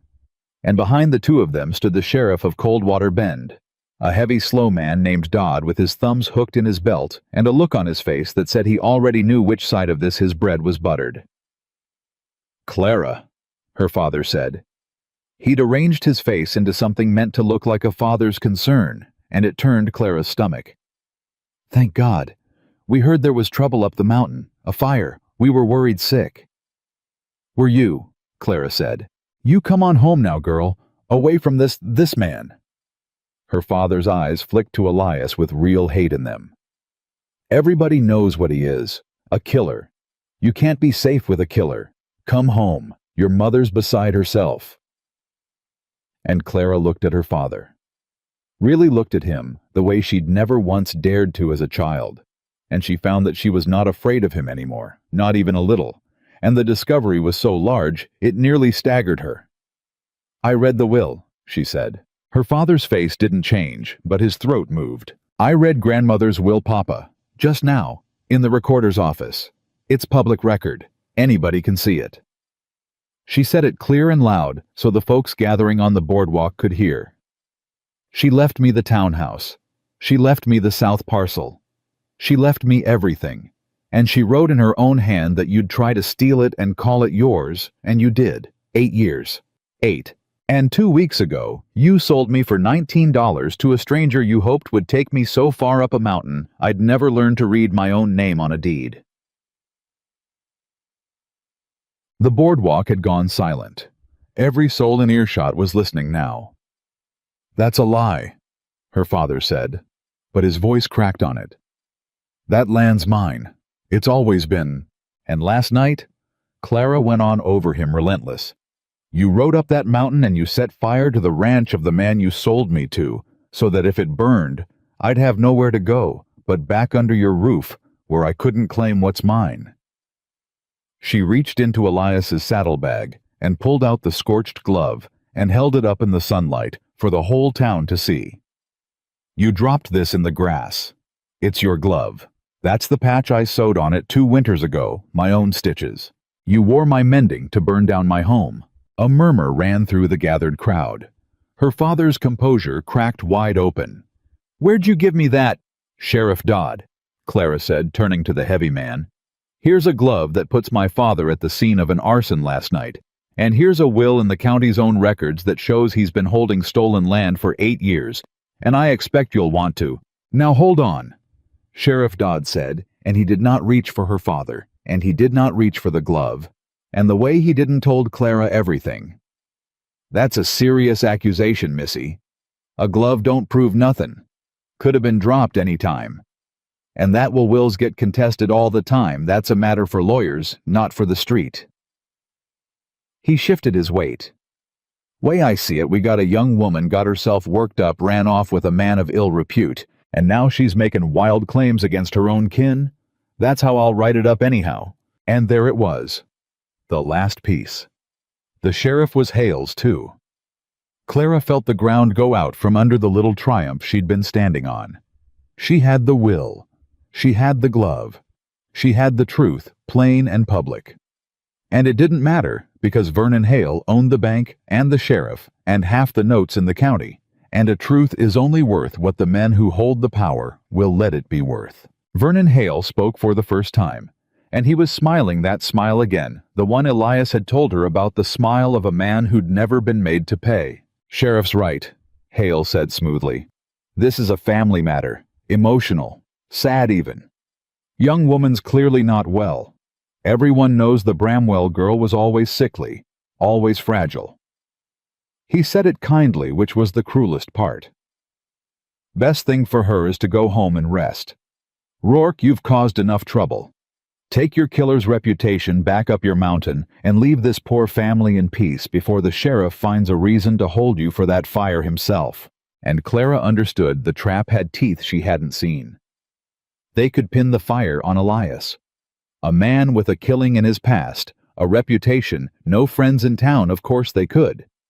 They could take her land, take her freedom, take Elias too, and call it justice, and the whole town would let them, because the whole town owed Vernon Hale money. She looked at Elias, and Elias, God help him, looked back at her with something in his face she'd never expected to see. Their defeat, the beginning of it, the look of a man who'd fought power like this before 20 years ago, in a store with his dead sister, and lost, and knew the shape of losing. "Clara," he said low, maybe we go, and we get a lawyer, a real one from Denver, and we come back and do this right in a courtroom where—" "No," Clara said. "Clara Dodd'll arrest me for the fire. He's looking for the reason right now. If they take me—" I said no, and Clara stepped forward off the boardwalk, down into the street alone past Elias, and she walked right up to the three of them, her father and Hale and the sheriff, the way she'd walked up to Hale in the yard, and she stopped, and she pitched her voice to carry to every window and every doorway on that street. "You're right, Mr. Hale," she said. "I was always sickly, always fragile. The fever near killed me when I was 11, and it left me weak my whole life, and my family never once let me forget it. You know that. You knew it when you made your deal with my father. You figured a sick, fragile, unwanted girl would be easy to bury, easy to sell, easy to break." She let that hang. "And you were right about all of it, but the last part." She turned in a slow circle, and she spoke to the town, not to the men. "Every one of you knows me," she called out. "You've known me my whole life. You watched my own father shove me off this boardwalk into that mud right there, and not one of you helped me up. That's all right. I'm not asking you to be sorry. I'm asking you to look." She held the glove high again. "This man," she pointed at her father, "stole my inheritance from a dead woman and burned a home last night to keep it. And this man," she pointed at Hale, "owns the bank that forged the papers and the sheriff who won't lay a hand on either of them. You all owe Vernon Hale money, every one of you. So you'll look at your feet, and you'll go home, and you'll let them do it, because that's what you've always done." Her voice cracked like a whip. "But I'm not going to let them do it, because a woman told me once not to let them do the counting. and I've been counted my whole life by everybody in this town, and I am done being a number in other people's ledgers." The street was utterly still. "The circuit judge comes through this county next month," Clara said. "Judge Harlan Wexford. He doesn't owe Vernon Hale a dime because he's federal, and he answers to Denver, not to this town. And I am going to take my grandmother's will and this glove and the recorder's own ledger, and I am going to stand in front of that judge, and I am going to tell him exactly what I've told you today. And if Sheriff Dodd arrests my husband on a false charge before that judge arrives," she'd said husband. She heard herself say it, and she did not take it back. "Then I'll tell the judge that too. And Judge Wexford will want to know why a county sheriff jailed an innocent man to protect a banker's land fraud. Won't he, Sheriff?" Sheriff Dodd's thumbs came out of his belt. She'd found the one thing he was afraid of. Not her, not Elias, the federal judge, the one man in the county Vernon Hale's money couldn't reach. Now, Clara said quieter into the silence she'd made, "I'm going to ride back up that mountain with my husband. And nothing had better happen to that ranch between now and the judge's court, Mr. Hale. No fires, no riders, no accidents. Because I've told this whole town what to watch for now, and if my home burns again, there's 50 witnesses standing right here who heard you threatened it.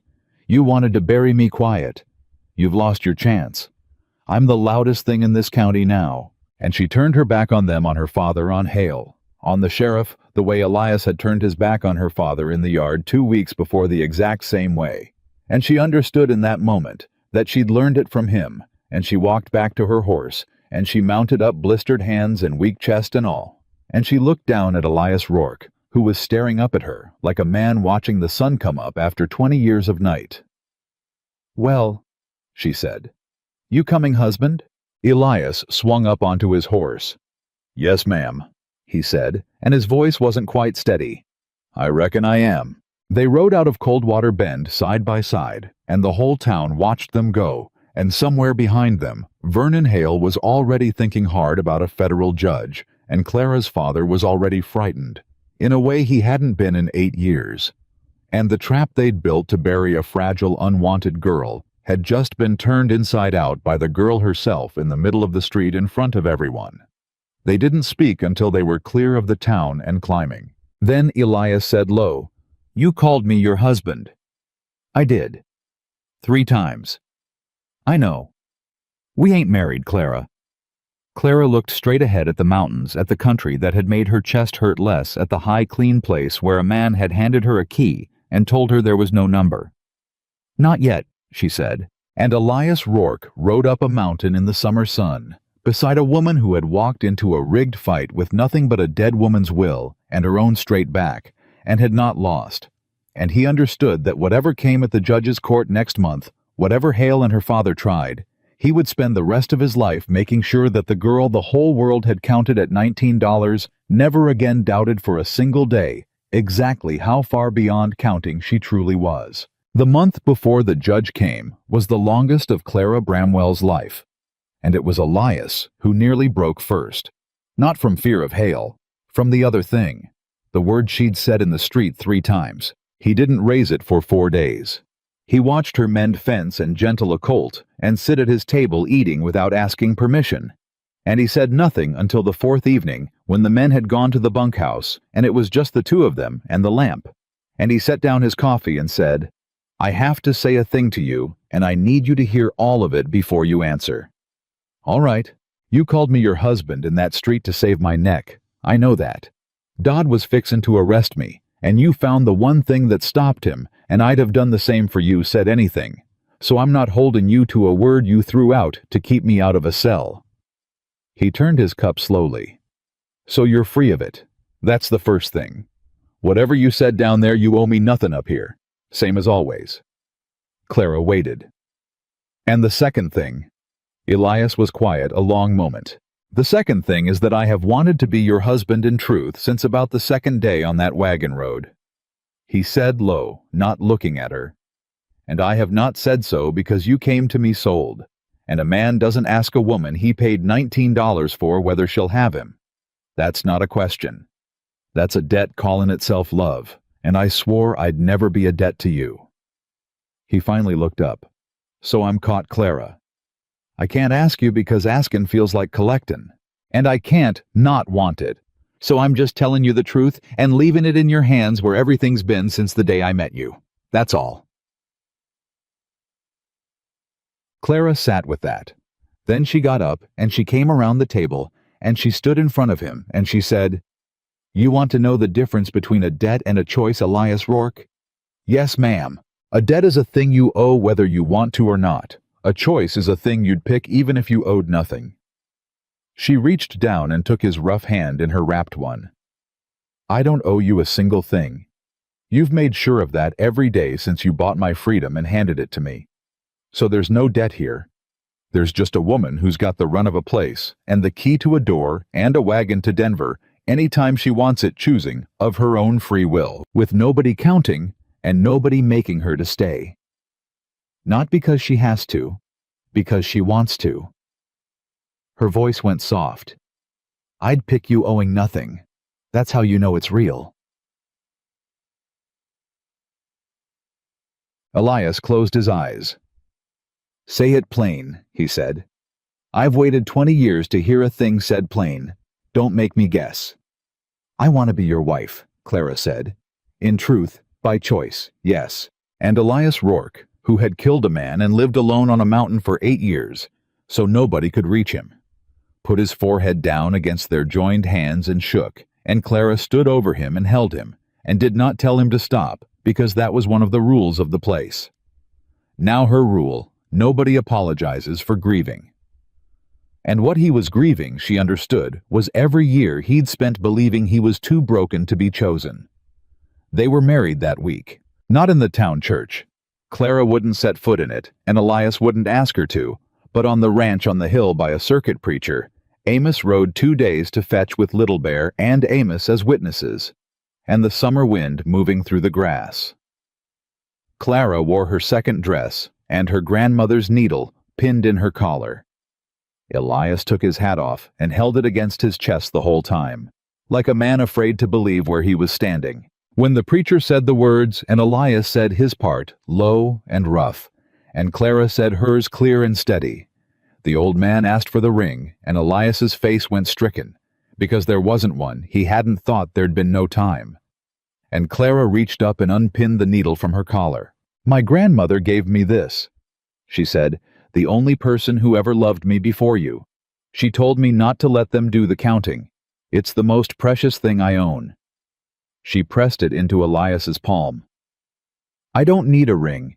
I need you to keep this, so that whatever comes at that judge's court, whatever they try to take you, hold the one thing they can never touch. That's my vow. Not gold. That." Elias closed his hand around the needle. "I'll keep it till I die," he said, "and past that if I'm able." They had 11 days of it. 11 days of married life on the mountain before the judge came, and Clara would think of those 11 days for the rest of her life as the first days she was ever truly fully alive, not surviving, not enduring, not bracing for the blow, but living with a man who stood up every single time she entered a room and never once stopped. And then the 11 days ran out, and it was time to go down and fight for it. They rode into Coldwater Bend the morning of the judge's court, and the town was packed. Word had spread the way. Clara had made sure it would, and folks had come in from every farm and holding in the county to see the unwanted Bramwell girl stand up to Vernon Hale in front of a federal judge. The little courthouse couldn't hold them.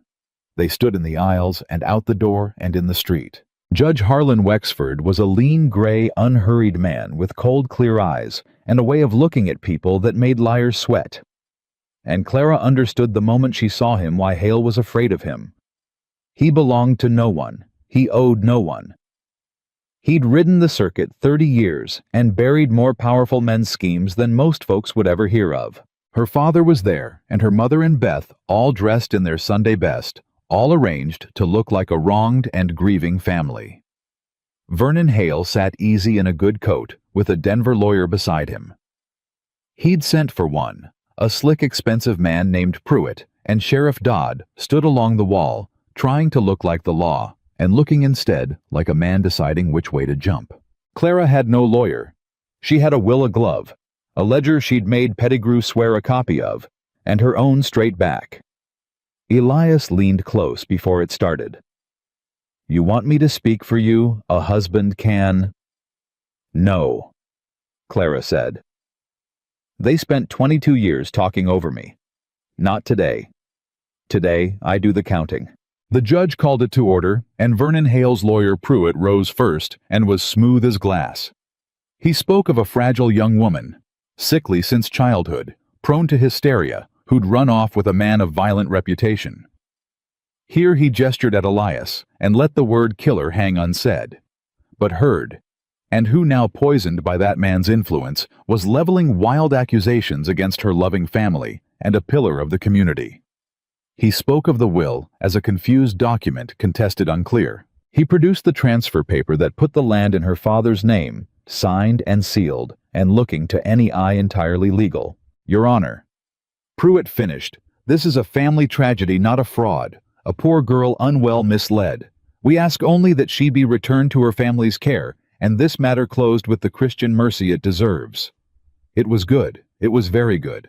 Clara watched the judge's face and couldn't read it, and her heart pounded because Pruitt had made her sound exactly like what everyone in her whole life had always said: she was fragile, hysterical, unwell, not to be believed. "Miss Bramwell," Judge Wexford said. "Mrs. Rourke," Clara said. "I was married 11 days ago, by choice." Something flickered in the judge's cold eyes. "Mrs. Rourke, then. You've heard Mr. Pruitt. You have no counsel." "No, sir." "You mean to speak for yourself?" "I've been spoken for my whole life, Your Honor. It never once went well for me. I'll speak for myself." The judge leaned back. "Then speak."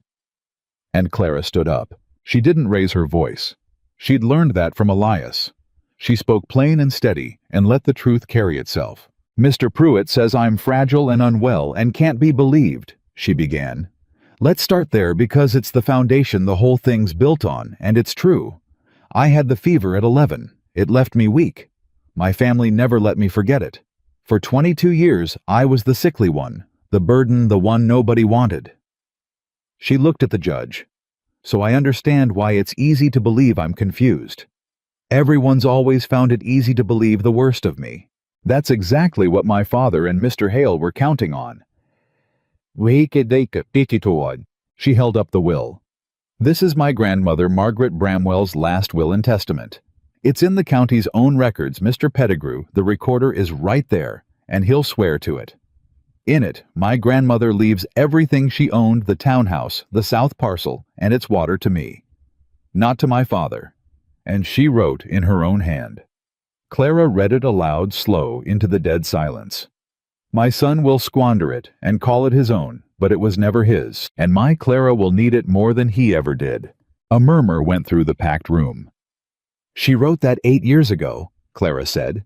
"She knew her own son, and she was right because within a year of her death this transfer paper appeared." She pointed at Pruitt's document. "Moving her land willed to me a minor girl of 14 who couldn't read a deed and had nobody to ask into my father's name. Handled by the bank owned by Mr. Hale." "Speculation," Pruitt said, rising. "Sit down, Mr. Pruitt," the judge said mildly. "You had your turn. Go on, Mrs. Rourke." "For 8 years my father farmed my land and collected my rents and called it his," Clara said. "As long as I stayed unmarried and unwanted under his roof, he controlled me and it. But a will like my grandmother's, Your Honor, it comes to me on my majority or my marriage, whichever's first. And I was coming of age, so they had to act. And 2 weeks ago, my father sold me." "He arranged a marriage," Pruitt cut in. "He sold me for $19, Clara said, and her voice cracked like ice. "To a stranger. And I'll tell you how I know it was a sale and not a marriage, Your Honor. Because I heard my own mother through a door say the words, 'Thank God she won't be our problem anymore.' And I heard them count the coins on the kitchen table, and my little sister asked, could she have my room? My family celebrated. Ask them under oath. Ask my sister Beth right there whether she asked for my room the same hour they sold me. Ask her." Every eye in the room turned to Beth. Beth, 16, pretty, dressed in her Sunday best. To play the grieving sister, Beth went white. She looked at her mother. She looked at her father. She looked at Clara. And Clara held her eyes not with hate, but steady the way she'd held everyone's eyes since she stopped letting them do the counting. "Beth," Clara said softly, "you laughed at me my whole life, but you never lied, not once. That was the one thing about you I always—" Her voice caught. "Don't start now. Not under oath. Not for them." "Answer the question, girl," the judge said. "Under oath if I put you there. Did your family sell your sister and celebrate it?" And Beth Bramwell, who had giggled over a pile of coins 2 weeks before, looked at her sister's steady face, and something in her cracked, the something that had been buried under 16 years of being the pretty one, the wanted one, the one who was told her sister was a burden. And she said in a small broken voice that carried through the dead silent room, "Yes." Her mother hissed her name. Her father half rose. "Yes," Beth said again, louder, crying now, the words tumbling out. "We sold her. Papa said the mountain man would take her far off and she'd never learn about the land. Mama said good riddance. And I asked for her room." She turned to Clara, sobbing. I'm sorry, Clara. I was awful. I was always awful to you, and you never once were awful back. You mended my things, and you covered for me, and I let them all say you were nothing, and you were never nothing. You were the only one who was ever kind to me in that whole house, and I helped them sell you." "Beth," Clara said, and her own eyes were streaming now. "It's all right. Sit down. It's all right." "It is not all right." "Sit down, sweetheart." Clara's voice broke entirely. "You just told the truth in front of God and everybody when it cost you everything to do it. That's more than anyone in that house ever did for me. So it's all right. You hear me? You're forgiven. You were forgiven before you opened your mouth." The courtroom was in pieces. Half the town was weeping. And Clara turned back to the judge, wiped her face with the back of her wrapped hand, and finished it. "That's the fraud, Your Honor," she said, "and here's the rest. When I found out when I rode back into this town 2 weeks ago and read that will in the recorder's office, my father rode up the mountain that same night and set fire to my husband's ranch, to ruin us. So I'd have nowhere to go but back under his roof, where I couldn't claim what's mine." She held up the scorched glove. "He dropped this in the grass by the fire. It's his. That patch on the thumb is my own stitching from 2 winters ago. I'll swear to it, and so will the 2 men who found it, and any of you who knew my father know that glove." She set the glove on the judge's bench. "Vernon Hale owns the bank that stole my land. He owns the sheriff who wouldn't lift a finger. He's wanted the water on that south parcel for years, and it was mine the whole time, and the only thing standing between him and it was a fragile, sickly, unwanted girl they were sure would never find out." Clara stood as tall as her weak chest would let her. "Well, she found out, and she's not fragile enough to bury after all." The room was silent. Judge Harlan Wexford sat with the glove in one hand and the will in the other, and his cold eyes moved slowly from Clara to her weeping sister, to her ashen father, to Vernon Hale, who had stopped smiling somewhere in the last 5 minutes and had not started again. "Mr. Pettigrew," the judge said, "the recorder, stand up." Pettigrew stood shaking.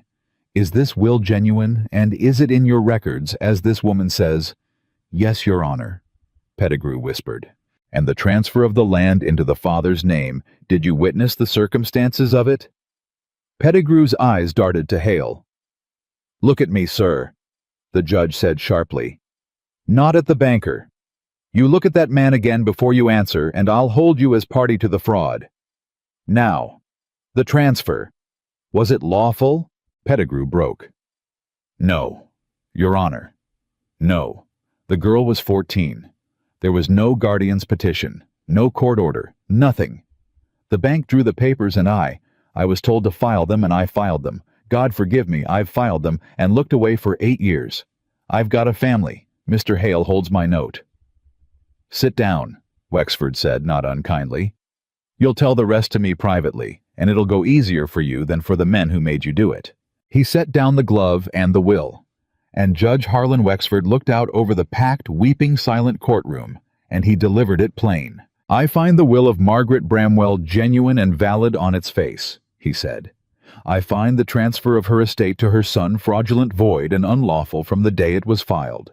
The townhouse, the south parcel, and all rents and profits taken from them these 8 years are the lawful property of Clara Rourke née Bramwell, and shall be restored to her with an accounting of every dollar taken to be repaid. He let it land.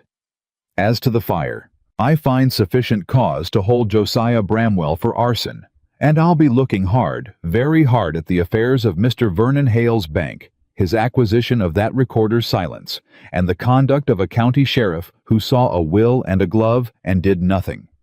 Mr. Hale, Sheriff Dodd, you'll neither of you leave this county without my leave. Am I understood?" Vernon Hale's face had gone the color of ash. "You can't," Pruitt started. "I'm a federal judge, sir, and I can do a great deal," Wexford said. "And what I cannot do this afternoon I will do next month with a marshal at my side.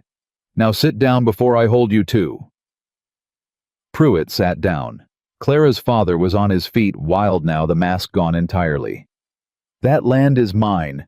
I worked it, I fed her for 22 years, that sickly, useless—" "Josiah Bramwell," the judge said, and his voice cut the room like a blade. "You sold your own daughter for $19, and by the account of your own younger child, you celebrated it. You stole a dead woman's bequest to the granddaughter she loved, and you rode up a mountain in the night to burn a home. You will address this court with respect, or you will address it from a cell. Sit down." And Josiah Bramwell sat down. And it was over. Clara stood in the middle of the courtroom, and the whole town that had watched her get shoved into the mud. The town that had counted her at nothing. Her entire life sat in silence and looked at her, and one by one, starting with an old woman near the back. Then another, then a farmer, then a dozen. They rose to their feet. Not for Hale, not for her father, for her. The unwanted Bramwell girl, standing there with a dead grandmother's needle no longer pinned to her collar, because she'd given it to her husband, and a will in her hand, and her land restored, and her name her own. Elias came to her side, then only then when it was won, when she'd needed no one to win it, and he didn't say a word. He just took off his hat, and he held it against his chest, and he looked at her the way he'd looked at her on the last stair the first night, and Clara turned into him and pressed her face against his shoulder. And for the first time in her whole life, she let herself be held in front of the entire world, unashamed, uncounted, unafraid. "You did it," Elias murmured into her hair. "You did the whole of it. I didn't say a word." "We did it," Clara said. "You taught me I owed nobody anything. Turned out that was the only weapon I ever needed." Beth pushed through the crowd still crying and threw her arms around her sister, and Clara held her too. This one flawed piece of her old family who'd found the courage to tell the truth when it counted. And she thought this one. "I keep this one. The rest can go." Over Beth's shoulder, Clara watched Vernon Hale rise from his seat, gray and beaten, and gather his slick lawyer and walk out of the courthouse into a future full of marshals and reckoning. And she watched her father be led aside by the judge's man, and her mother follow, stone-faced and silent, offering not one word to the daughter she'd sold, and Clara felt no triumph in it exactly. Just a great and quiet settling. A ledger finally balanced. Account at long last come out right.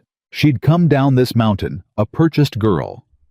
She was going back up at a woman who owned the very water half the county coveted, married by her own free choice to a man who stood up every time she entered a room with a sister restored and a name cleared and a grandmother's faith proven true in a federal court in front of everyone who'd ever looked away. "Take me home," Clara said to her husband. "Home," Elias repeated, like the word still amazed him. "Home," Clara said. "Up the mountain, where there's always plenty and nobody does the counting, and the door's got a lock I've never once needed to turn."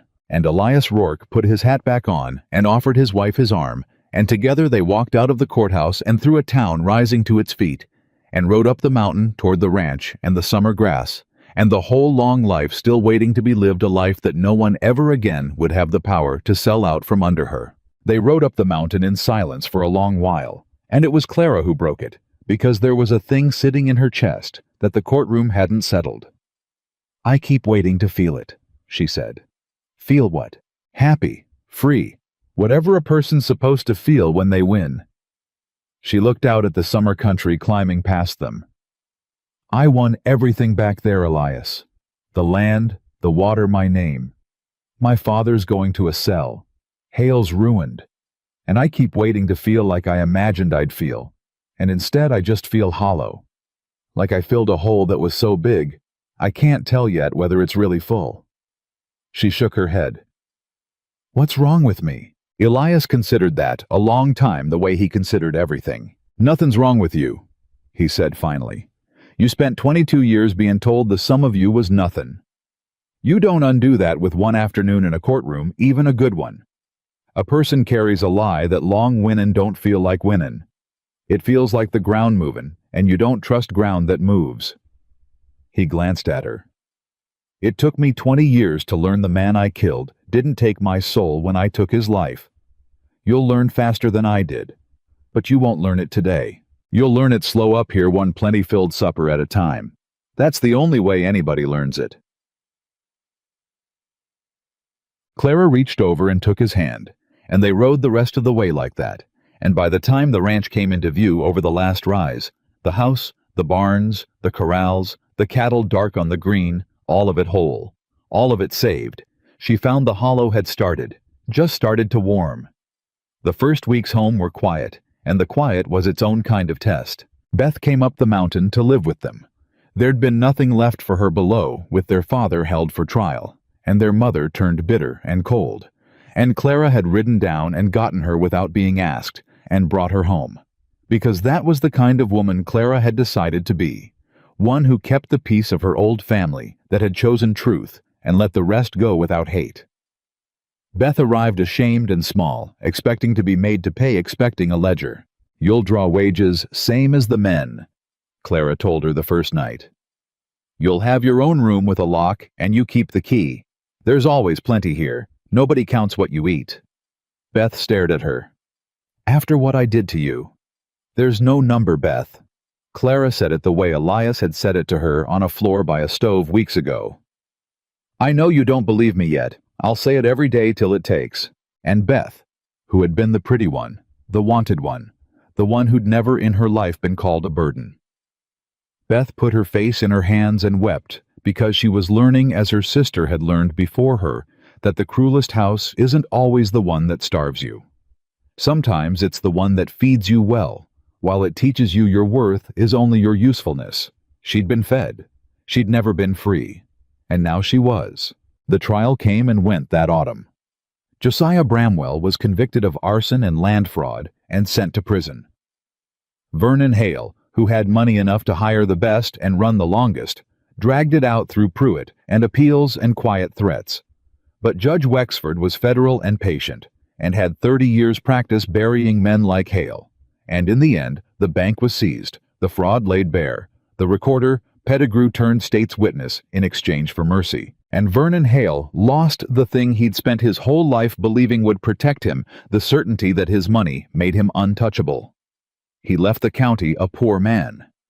The water he'd coveted for 3 years belonged, and would always belong, to the fragile, unwanted girl he'd been so sure he could bury. Clara did not go to watch either of them fall. She'd said what she needed to say in that courtroom. She had a ranch to run, and run it she did. That was the thing that surprised the county in the tellings that spread that year and the next. Not that the Bramwell girl had won her land back, but what she did with it once she had it. She didn't sell the south parcel and its coveted water, though offers came good ones. She didn't lease it out and live soft on the rents. She worked it. She and Elias joined her grandmother's parcel to his ranch and made of the two something bigger and better than either had been alone. And the water that Hale had been willing to burn and steal and destroy a family for Clara, used it to grow and to hire and to build. She hired hands who had nowhere else. A crippled veteran nobody else would take. A widow with 3 children the town had shunned. A young man just out of the prison her father had gone into, who everyone said would never come to good.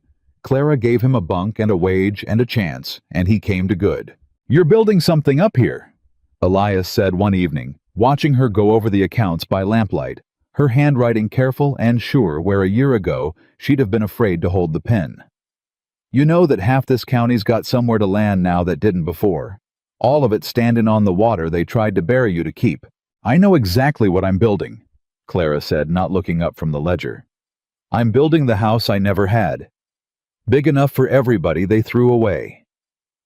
She set down the pen and looked at him. "Do you know what my grandmother's mistake was, Elias?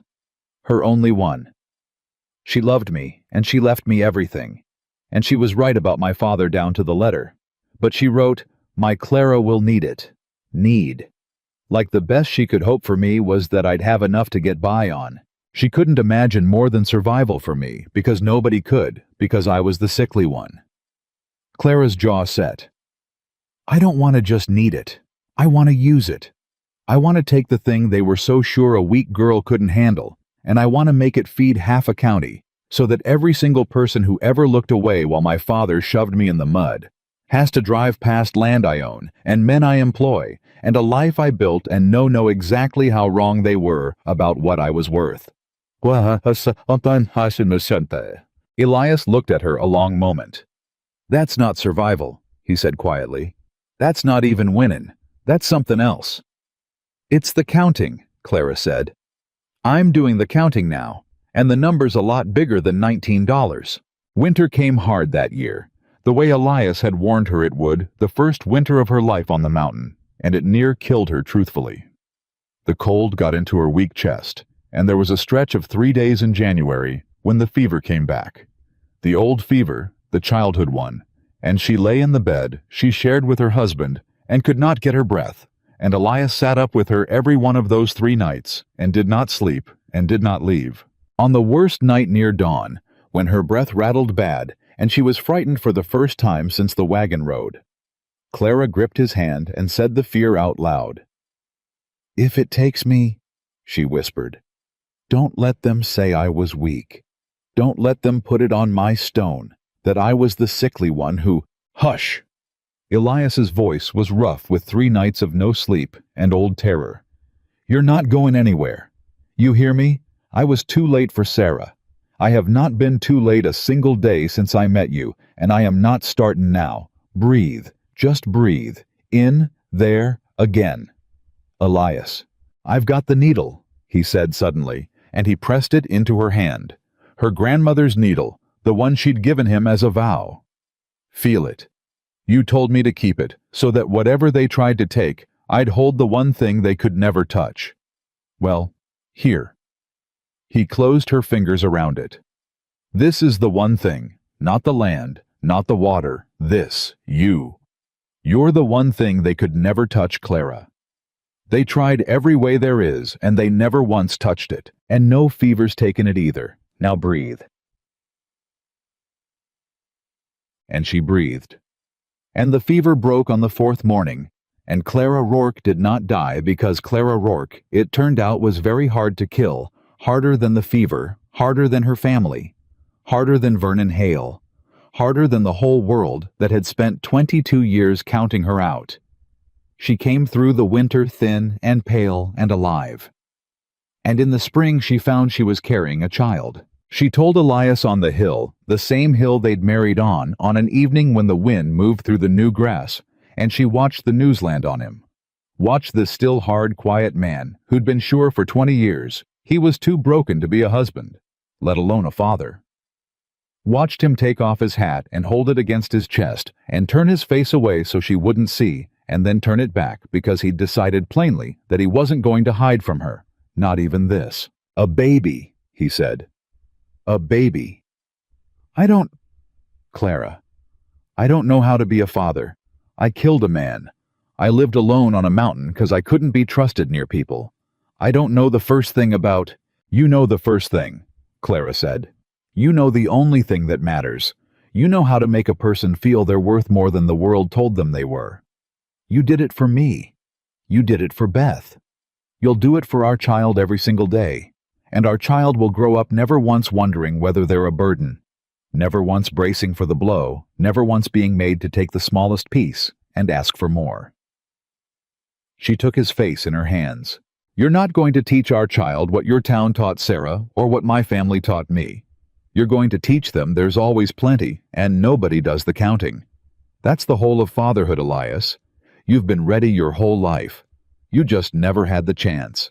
And Elias Rourke wept on the hill in the spring wind, and Clara held him, and neither of them apologized for it, because that was the rule of the place. The baby came in the fall, a girl strong and loud and furious at the cold air, with her mother's stubborn chin. They named her Sarah. Elias couldn't say the name at first. The first time Clara suggested it, he just shook his head and walked out to the corral and stood there a long time. But he came back in, and he took the baby in his big, rough hands, and he looked down into her small, red, furious face, and he said the name out loud, for the first time in over 20 years, without it being a wound. "Sarah," he said. "Sarah Rourke." And then softer to the baby, to the sister he'd lost to himself. "This time I was on time. This time I was here for the whole of it. And I'll be here for the whole of yours, little one. I swear it on everything I am." The years came on the way years do, and they were good years, the kind that don't make stories because nothing goes wrong in them, which is the best kind of years to have. The ranch grew, Sarah grew, and then a brother came whom they named after no one because Clara said their family was done naming children after the dead, and grieving this one they'd name for the living, and they called him Amos after the old man who wept when he heard it and was never quite the same after in the best way. Beth married a good man, one of the hands Clara had taken in, and stayed on the mountain and raised her own babies alongside her sisters. And the two women who'd grown up as rivals in a house that pitted them against each other grew old as friends in a house that had room enough for both. Clara's mother never came, never wrote. Died bitter years later in the town below, having chosen to the very end the ledger over her daughter. Clara sent money for the burial because she could, and because she'd decided long ago not to let what her mother was decide what she'd be, and she did not go to the funeral, and she did not grieve, and she did not feel guilty about not grieving, which was its own kind of freedom, the hardest kind, the kind that took her longest to reach. And every year on the anniversary of the day, a mountain man drove a souled girl up out of hell. Clara and Elias rode up to the hill together, just the two of them, and sat in the summer grass, and did not say much because they were not people who filled silence just to fill it. On one of those anniversaries, a late one, when their hair had gone gray, and Sarah was grown with children of her own, and the ranch stretched further than a person could ride in a day, Elias reached into his coat and took out the needle. He'd carried it every day for all those years, kept his vow to the letter, and it was worn smooth now from his pocket and his thumb. "You want it back?" he asked. "It was your grandmother's. It's the most precious thing you owned. I've kept it long as you've been mine. Maybe it ought to go to Sarah now, or little Margaret she's named for your grandma." Clara looked at the needle in his weathered palm. "No," she said. "You keep it. You've earned it 100 times over. And besides—" She smiled, and there was nothing hollow in it anymore. Not one thing that hollow had filled up so long ago. She could hardly remember it had ever been there. "I don't need it to remember not to let them do the counting. I haven't let anybody count me in 40 years, Elias. It's not a needle anymore. It's just who I am." Elias closed his hand around it and put it back in his coat over his heart where it had lived for 4 decades. "You know," he said, "the whole county still tells the story. The Bramwell girl who got sold for $19 and came back and beat 'em all. There's young women down there now, girls who get treated like they're nothing, and their grandmothers tell 'em about you. You're the story they tell so those girls don't give up." May you say, "Bid." He shook his head slowly. "You didn't just build a ranch, Clara. You built a thing that outlasts a ranch. You changed what a girl in this county is allowed to believe she's worth." Clara was quiet a moment, looking out over the land, her land, their land, the water that half a county had once been willing to destroy her for now feeding families that would never know how close they'd come to never having a place at all. She thought about the girl she'd been frozen behind a cracked door, listening to her own family celebrate getting rid of her. She thought about the pile of coins on the kitchen table, $19. She thought about a man on a dark horse who took off his hat and called her ma'am and told her there was no number, and kept saying it every day until finally, after all these years, she believed it all the way down to the ground. And Clara Rourke understood, sitting on that hill in the summer wind, with her husband's hand in hers, and her whole long life spread out green below her, the one true thing. The thing her grandmother had known. The thing Elias had spent 8 years waiting to prove. The thing the whole county now told their daughters. She had never been unwanted. She had never been a burden. She had never been worth $19, or worth nothing, or worth only what her usefulness could buy. She had been, from the very first breath of her fevered childhood to the gray-haired peace of this hilltop, a treasure that her own family had been too small and too frightened and too cruel to see, a treasure that one quiet mountain man had recognized across a muddy town square and driven 3 days to reach, and spent $19 and the rest of his life to set free. They had thrown away their unwanted daughter, and she had become the one thing they could never buy back, never sell again, and never for all the days of her long and well-loved life be counted out of. Clara Rourke was not rescued. She was not saved. She was seen fully, truly, and forever, and in being seen, she became exactly what she had always been. And no one but a mountain man had ever had the eyes to know the greatest treasure that hard country ever held, worth more than all its water and all its gold, and finally, at long last, worth it, in her own eyes most of all.